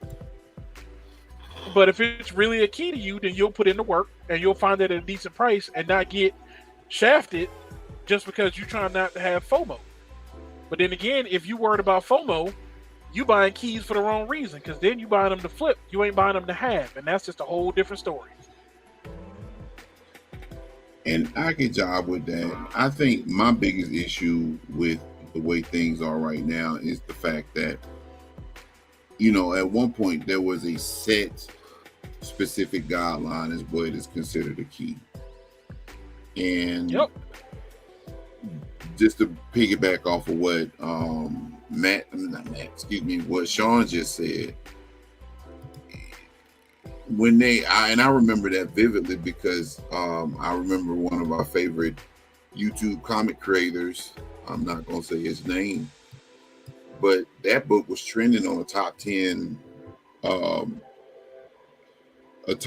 chart that he had at that time. And the most amazing thing that I actually was tripping over was the fact that the character Corona, her powers weren't even virus based. I think it had something to do with heat. So you basically have created a key of a book that nobody cared about. And the only thing that person had in common with the virus that was going around was the name. And that's the problem that I said, what now? And he made a key out of it just for mentioning it. You made a key out of it, right? Just because that person's name was Corona.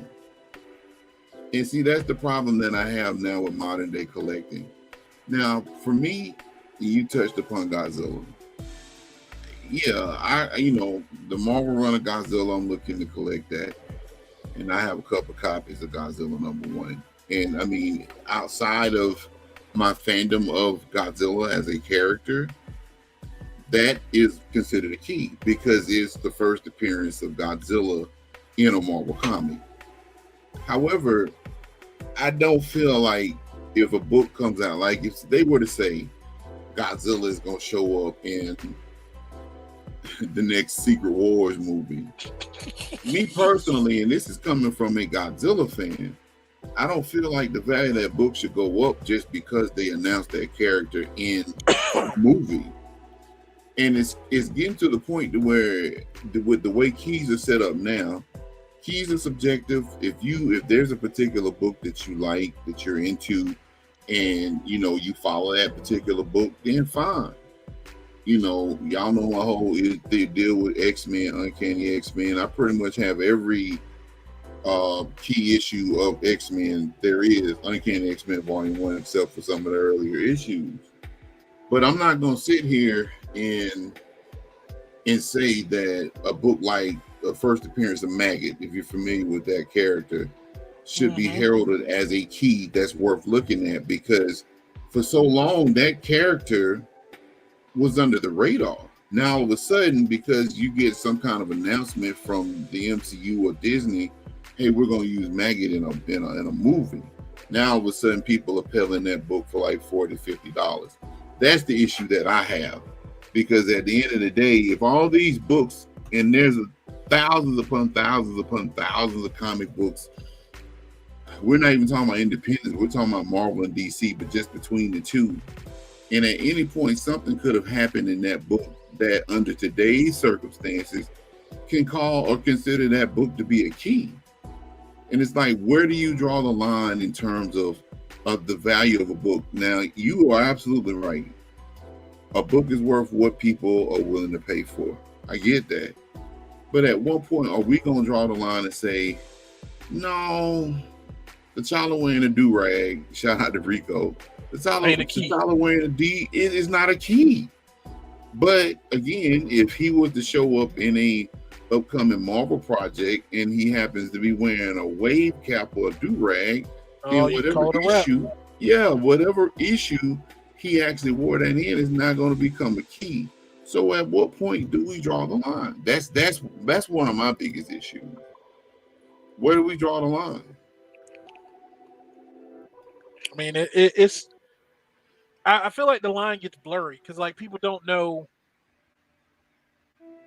the difference, like, because like I was just looking at my CLZ comic app, looking at what keys I have, like, trying to get an idea. So I'm looking at it, and they break it down. They have 3 key types. They have, no key, minor, and then major. And out of over 5,000 some odd comic books that I have, 5,272 comic books, I have 33 major keys. And that feels like an appropriate number, because not everything's a key. There's only certain stuff. And even then, they break down those keys to like first appearance or first costume or whatever. They break it down from there, but still, like 33 keys out of 5,000 comic books. That feels like an appropriate number to me. Not every comic book is going to be a key. Not every costume change is going to be a key. It's like you said, there used to be a standard for what was a key and what wasn't. First issue, like when I was coming up, first issue, if it was a first issue, that was a key issue. That was it. Everything that came after it, unless something major happened in it, was irrelevant because it wasn't the number one. Things change. Superman 75, technically, yes, is a key, even though it's sold like crap and nobody really cares about it. But it is technically a key because Superman dies, and that is a major point in the comic book character's history. That should be a key. Batman getting his back broken, that should be a key. Wolverine getting the adamantium ripped out of his skin by Magneto, that should be a key. These are major moments in these characters' lives that happened. Those should be keys. Those major moments that the characters were different after it was over with, like, those are keys, man. And that's what should always be keys, really. Like, even though I know, yes, what's important to you is different from what's important to someone else, and what's the key to you is different. But when you could look at it baseline, like across the board, and you can just that plain old question in the comic shop is like, hey, what's a key? And then they go, oh, well, this issue's a key, and they're all number ones, or they're all key moments in the comic book run. Those are keys. Yeah, I agree with that notion, and like I said, I don't know, and this is a good question, Richard. I don't know. To be honest, I don't know, but I'm gonna tell you like this: I'm the type of collector. Like I said, I've got some keys. I got first runs of just by every major key, minor key from Uncanny X-Men. It doesn't bother me that those books are keys, because as part of my collection, I needed those books because I like to collect runs. Now, for some people, it could be that it might be an ego-driven type thing, because of the simple fact that people nowadays, a lot of people just that's what consumes many, not every comic book collector, but the number of keys that they have in their collection. And I mean, if that's what floats your boat, hey, more power to you. It's your money, it's not mine. But Right. At the end of the day, and Larry brought up an issue about Maggot. Of course, that's a key. I mean, if he becomes the leader of the X-Men, that's a key. But I don't think that book should be heralded or it's a $30 book just because he becomes the leader of the X-Men. It's just an event that happened in the book, and that's it. I don't get the fact that with a lot of this stuff that happens, and I bring them, me and Matt bring this up all the time, and Chris and Sean, y'all know about it. Robin King. First appearance of that character, man, they conflated that book, $35-$40. DC ain't done nothing with that character since then. Character went right out the window with that storyline once it got done. Right. So I mean, and that was the first appearance of the character. And even with the first appearance, he hadn't been around since, and that's been like 2 years ago, a little bit over 2 years. Yeah. I think he didn't do nothing. No, he hadn't done nothing since then. I think a lot of people just put too much emphasis on the fact that certain things happen. I mean, it's like I said, it's trivial, like the whole situation with T'Challa Rand wearing a do-rag, or Jubilee having a different costume on in a book. And it's like, is that really considered a key just because she has on a new outfit? And if it is considered a key, what type of value are you going to put, not as a personal collector, but as a consumer going into a comic book store saying, hey, can I get X-Men issue 468? And I'm just throwing a number out there. Oh, okay, so that was Right. Jubilee's first costume change. So this book is a $15 book. Like, why? And that's my thing. It was Like, the same thing with that Spider-Man costume change. What was it, last year? Year before last? It was when Spider-Man got a new costume for like one issue. And everybody inflated the crap out of that comic. It sold out everywhere. And look, he where is it now? right. Like- and like what Chef just said, when Storm changes her hairstyle, if Storm showed up in an X-Men Red book in the next couple of weeks and she got cornrows, is that considered a key?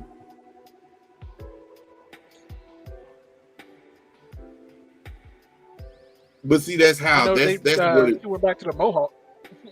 Yeah, they went back. But is that gonna be a key? Probably. To be honest, I really don't give a damn no more. Said what, Sean? I don't give a damn no more about what's considered the key and what's not. I just collect the way I collect. I don't let nobody else influence how I collect. That's what people should do. You know, whatever they say is the key. As you shouldn't. You know, hey, it's a key. And you know, if I'm aiming for a book in my run, and it's a key book that been inflated by the market, and they make it hard to get, then you know I'm not going to pay the inflated prices. I'll find somebody that's not willing to abide by those inflated prices and say, I'm gonna sell it at a price where it's affordable. And those are the ones I'm gonna buy from. You know, And see, go ahead, Sean. I'm sorry. like all this stuff about key. This is like ad nauseum for us because it's been like discussed ever since I joined this crew. I was like, this has always been an issue, and I've always took the approach of I collect what I collect. Yeah. And I never go by what anybody else say or be influenced by anybody else. You know, I always look for the deals, and I just collect what I collect and spend my money wisely. Yeah. That's how I've always been. I feel you. And see, Larry, this is personal. This is a personal preference. But again, if Jubilee was to change clothes in a book, would it be considered a key to the point where there is a price increase on this book? Personal preference aside, that shouldn't be an issue. Because at the end of the day, if you look at it, anything at any given point in time, just based on that logic, would be considered a key.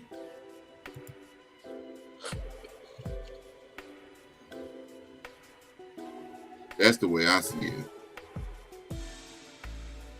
But again, and then with this right here, if you're an avid Jubilee collector, at the end of the day, you're gonna have that stuff already. We've talked about this several times. It's just like what Sean just said. You buy what you like, you buy what you enjoy. I'm not gonna sit here and say, okay, well, I'm waiting for the price of Jubilee wearing some Chuck Taylors to go up just because she wore Chuck Taylors in a movie. I think that's really dumb for that to happen. And if you are a hardcore comic book collector, whatever you collect, you should already have the majority of what that character entails in the first place. But like I said, for her to be in a comic book, and I said this a couple of weeks ago, she's chewing double mint gum in the comic book, and you see her with a pack of double mint gum in the movie. Does that warrant that comic book that she was chewing double mint gum to raise up in price? And like I said, that's the issue that I personally have with keys, and it seems like it's getting worse. Now, I'm gonna keep collecting the way I want to collect. That's all fine and good, but going back to what I said a while back, it affects those who are new to the comic book game, that's trying to get into the comic book game, and they may have, they may be a fan of Jubilee, but then you come across all these books where certain things have happened to her. when she turned into a vampire. Of course, that's a key, but is that book really worth the price of somebody's $20 book or $30 book? Man, That's my point. That's the point that I'm trying to make. So let's see.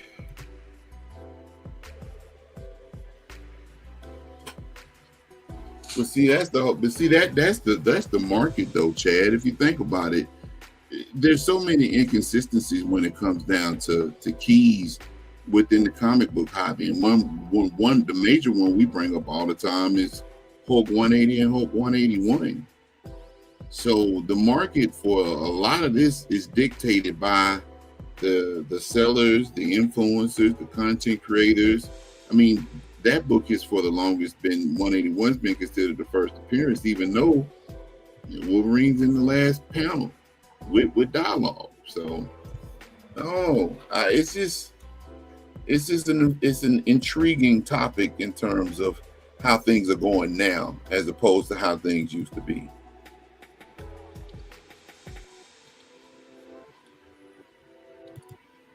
I did too, Chef. I did too. I think that's also due to the fact that we live in a time where we're a lot more connected now, and so information travels so much faster. And so beforehand, when we was collecting comic books, you didn't know necessarily what was going on until you went to the comic book shop and you talked to other people in the comic book shop who talked to other people at other comic book shops, and that's how word got around and what was going on and what was hot and all that other stuff. And now, people read a preview and they drop all kinds of information and everything, and next thing you know, before a comic book hits the shelf, it's considered a key. Mm-hmm. And the comic book ain't out for another 2 months, but it's already a key issue though. Like, yep. Yeah, and it's weird. Yeah, I think it's just it's at a point to where things are being conflated to the point to where they shouldn't be. I use the whole issue with Frogman. That shouldn't have been a book that actually increased in price just because that character was in She-Hulk, which by the way they've greenlit season 2 for She-Hulk. Yeah, but yeah, it's just to me it just tell them. So I don't know what they're doing over there. Like shows that are getting like Loki's getting season 2, She-Hulk's getting season 2, the Falcon and the Winter Soldier only had 1. Like it's just that's a whole nother story, man. Man, this is stretching the lair. As Jubilee like to chew bubble gum, and I use that as an analogy. So I doubt Double Mint Gum is gonna give her no power. So.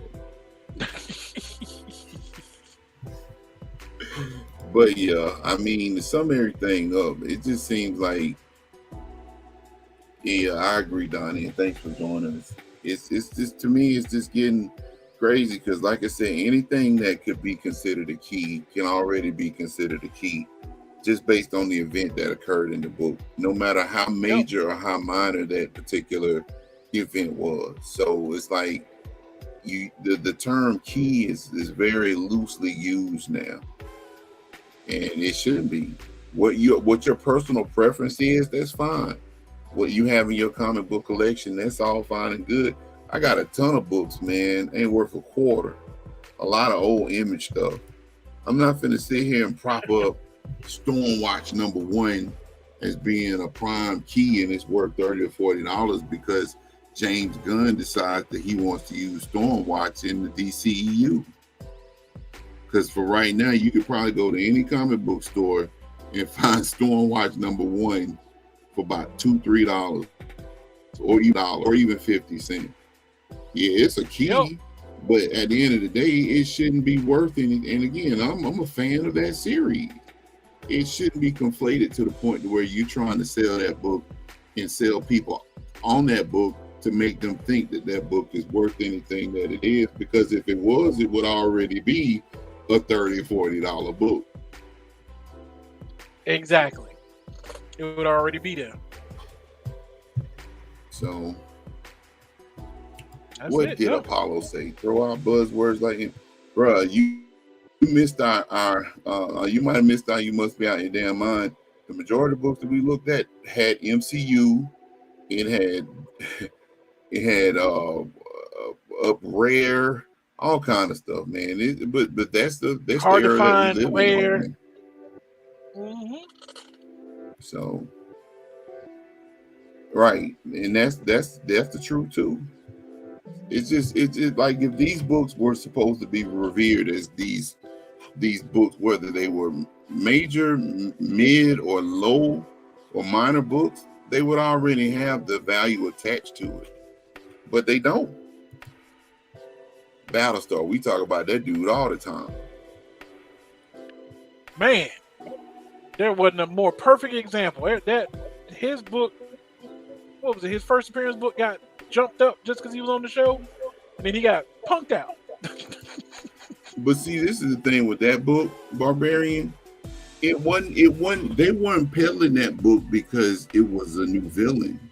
They were peddling that book because of her name.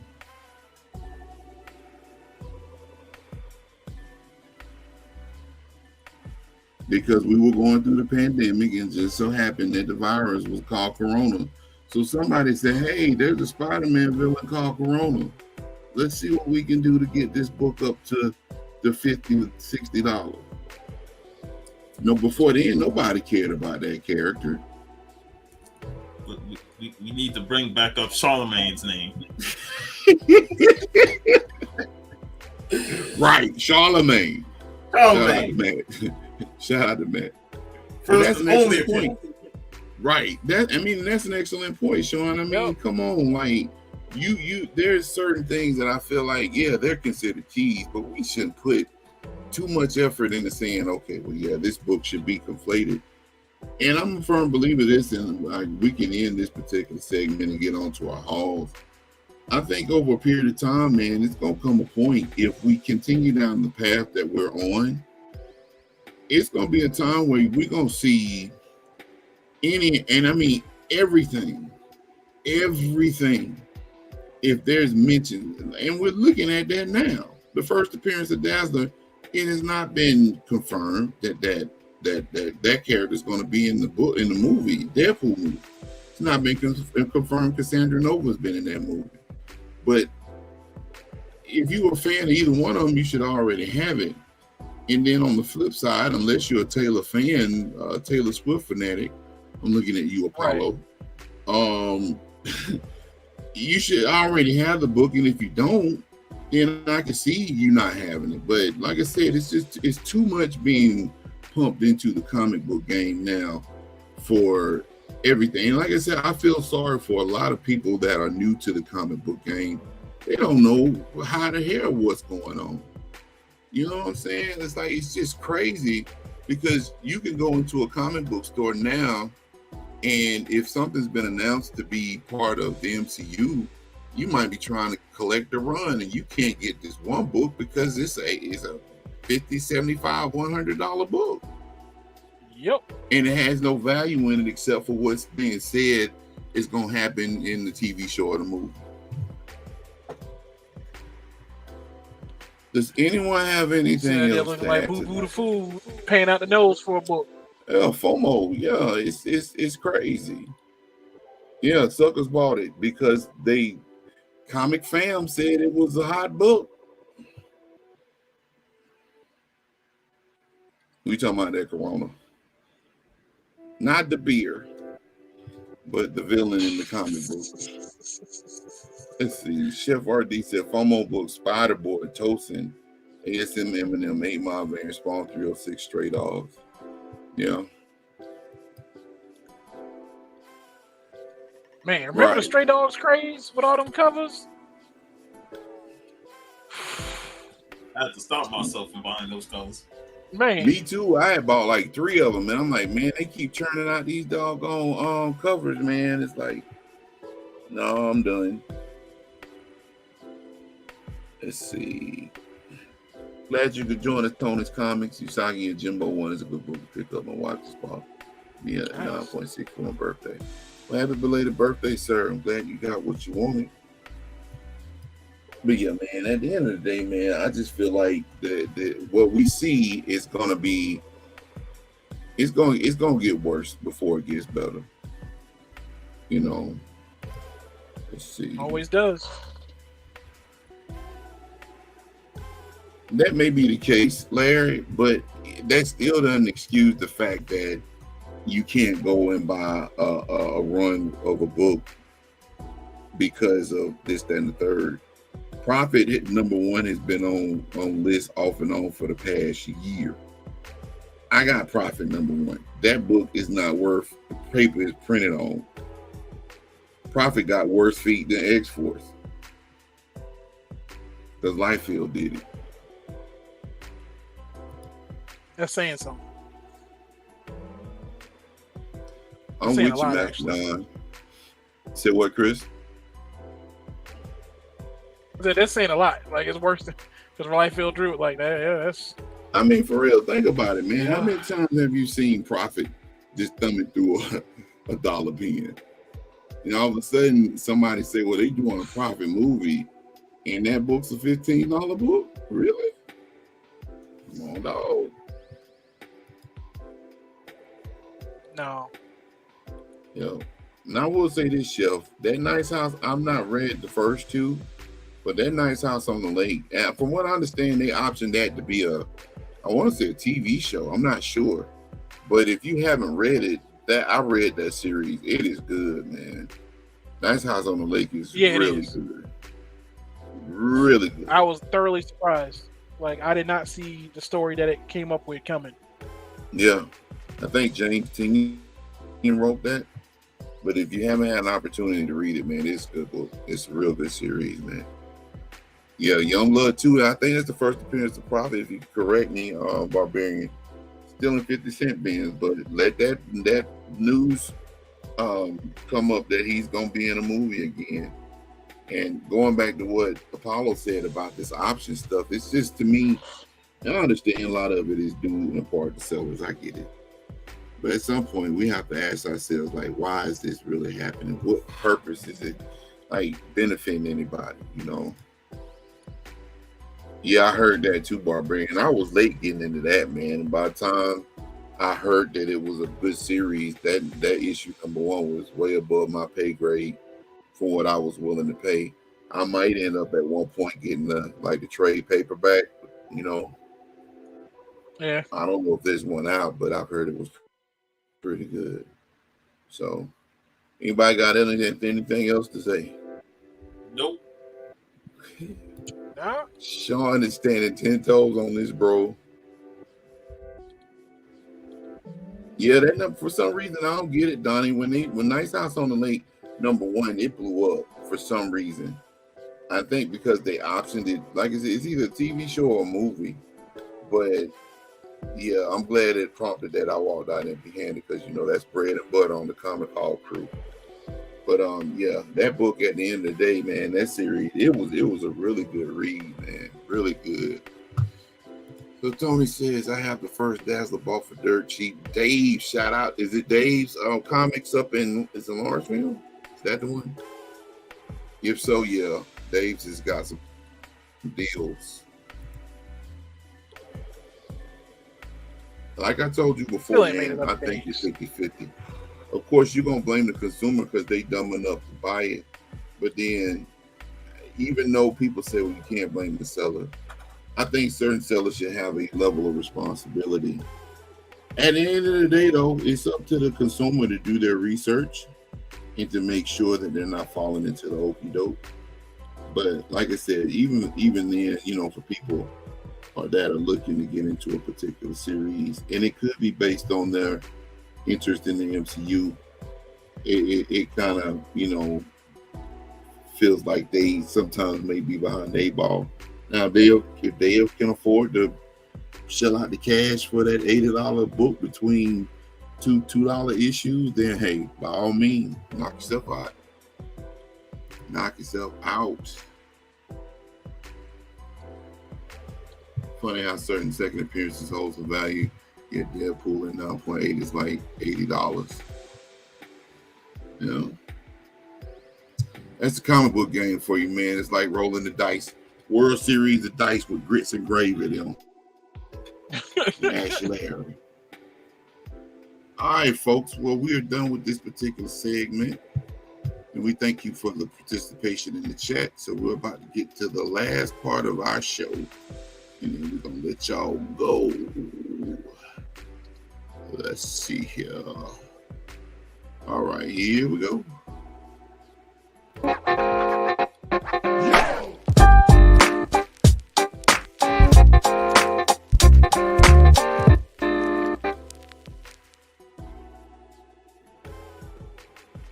Chris, I just saw your message, man. My bad. I just saw it. Hey, man, Sean, I'm gonna let you go last, man, since you hit the mother load today, bro. I'll go next. Yeah, I okay. So, since Matt ain't in here showing us the oh man, just wait till you get back. The Last Supper comic books, huh? Wait till you get back. You know he's gonna come back with something. Yeah. So I picked these up from Daytona Beach Comic Con. Shout out to John Novell. Issues 40 and 41. Static. Oh wow. Yep, and this one you got Lost Boys. Now y'all talk about some books that's hard to get. There it is. Static, man. I'm telling you, I'm looking for the try to complete that run. Good pickups, man. I picked up this Final Boss number 3, and this is a Joe Doyle cover. You know, shout out to Joe Doyle. See him all the time at these shows. So I didn't pick this up when I saw him at Tampa Bay, so I had to grab it, you know, and get him to sign it. So, Thor number 430, Ghost Rider on the cover. Nice. These books I got from the Comics Den booth. I got Black Panther 53. What? Yep. And 54. Hey Sean, who was that Black Panther? One of those vibranium bullets. That carry guns. This ain't T'Challa. It was the other character. I know his name was Cole, but this is not T'Challa. I'm trying to get these last couple of issues whenever I see them because they're not easy to find. But when you do see them, you pick them up because they were like lower print issues. 751 of Wonder Woman, Jenny Fisher. I look like Linda Carter a little bit. Because she had another cover that had the similar pose, but it's the opposite way. Savage Avengers number 1. What's going on, guy? Good to see you, man. Shout out to Stone Cold Steve. Uncanny Avengers number 1, Hip Hop Barry. Okay. Public Enemy, Yo Bum Rush the Show. That's what's it up, says man. Yo Bum Rush Chimichangas. Hey, Sean. Nah, I see. And then this was a creator that was at the con, and this book caught my attention. I mean, of course, it catches anybody's attention. And I had to grab it and check it out. Okay. Action number 1. This is like old school grindhouse style stories. Mature readers. He had a couple of good looking books there, and the interior it's in black and white, and I don't want to show anything because we might get kicked off of YouTube. But the magazine size, nice feel to it, gorgeous cover as always, and you know, me and him chopped it up for a little bit, and you know, I'm definitely liking what he's selling, so I'm gonna definitely check out. So, hey, show me a couple of pages after we yeah. No problem, man. Appreciate it. And that's it. That's it. Yeah, I got other books, but I don't really feel like showing it. And the writer is David Suzello. You know, independent local area person. But if you want to check out his stuff, is Rat House Comics with an X at the end. That's the publisher, Rat House Comics. Cool. All right, well, I'm finna go through this. I got a couple things. Nothing major, just some pickups. Start with my comic books first. X-Men 26.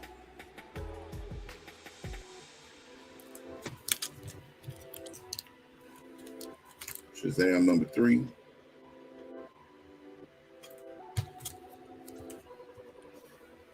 Immortal X-Men 15.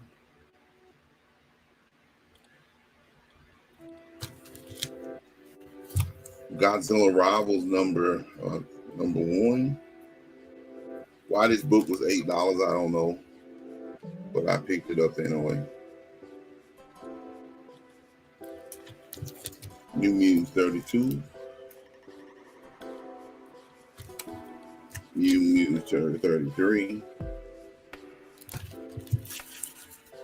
I've been collecting some stuff like games and movies and stuff, and it's a shame I haven't had this on Blu-ray. I've had like a copy of it. I'm not gonna say how I got it, but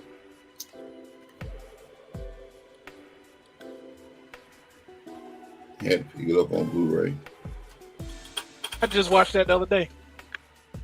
Yeah, I got that for like $5 off of eBay. I really did not know that they thought about Wesley Snipes being Bruce Leroy at one point, originally. I didn't know that either. Yeah. Interesting. Well, he grew up to be Blade, so. Right. I'm in the Kung Fu movies. I'm a fan of Donnie Yen and Sammo Hung. This is a really good movie. Got some really good fight scenes in it. Called Killzone. Blu-ray. I don't know if y'all remember it. There was some old school. There's a cartoon called Asterix and Obelix, and I've been collecting their games, so I picked this up. This game was on eBay for like $30, and the dude sent me an offer for $5, so I went in and snatched it up. It's still the plastic and everything. Nice. But it's an old school cartoon, man. I remember watching it when I was younger. But I got like 3 of the games so far, so I've been collecting a lot of that stuff. And finally, I bought some pops today that were on sale. Fan of anime.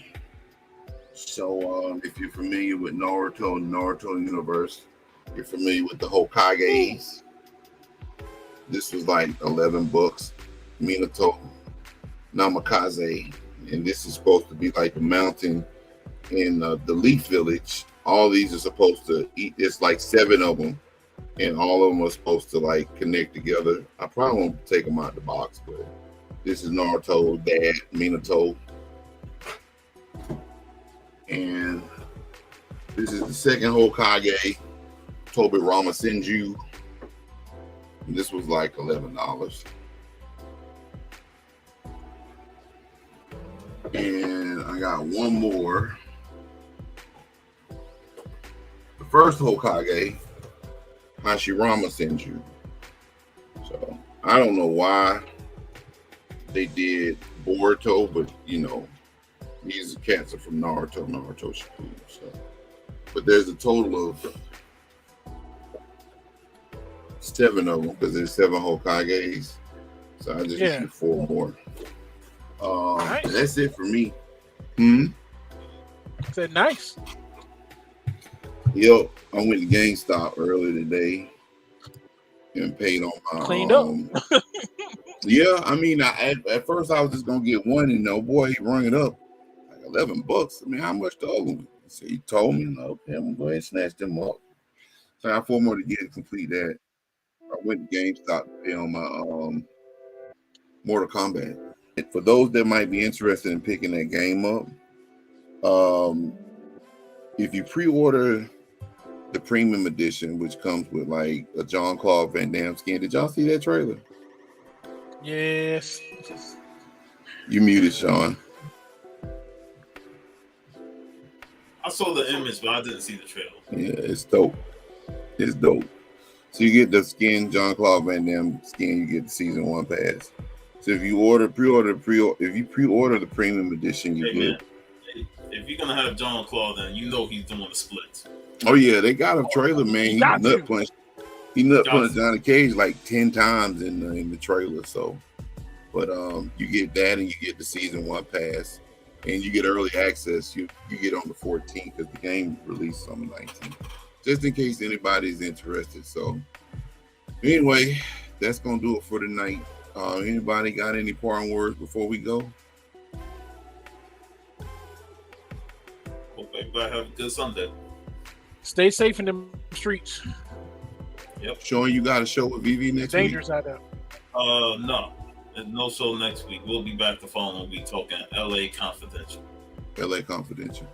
I saw part of the video yesterday. I need to finish it up, man.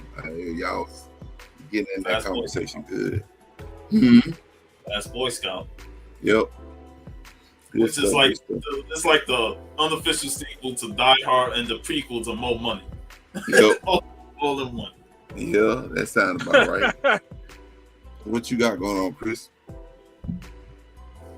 Not a whole lot. Some new episodes of the podcast coming out. Doing some stuff. I gotta find that the unboxings we used to do. They ended up they stopped doing them. They stopped doing the world's finest box with DC because culture for whatever reason. So those are out the window. So I gotta come up with some other stuff to start putting out for other content.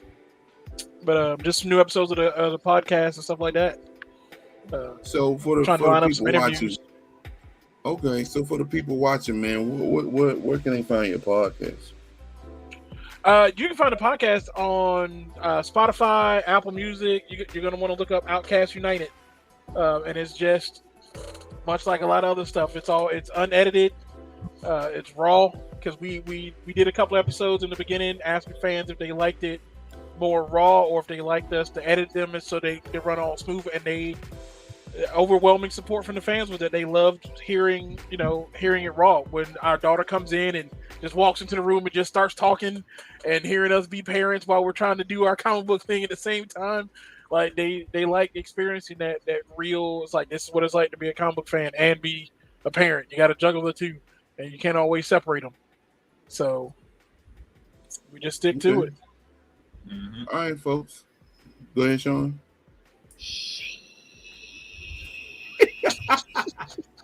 Hey man, I'm gonna look that video clip, man. We're gonna have to add that to the repertoire.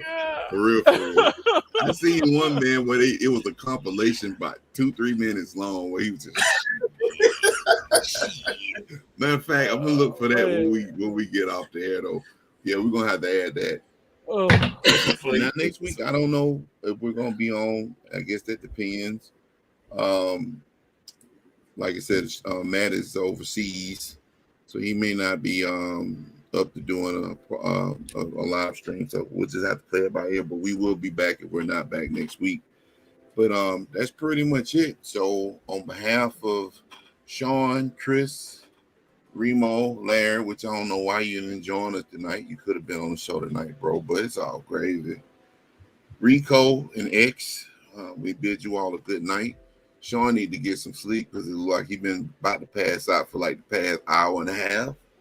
So with that being said, we'll see y'all later. Y'all have a good one and have a good night. Peace.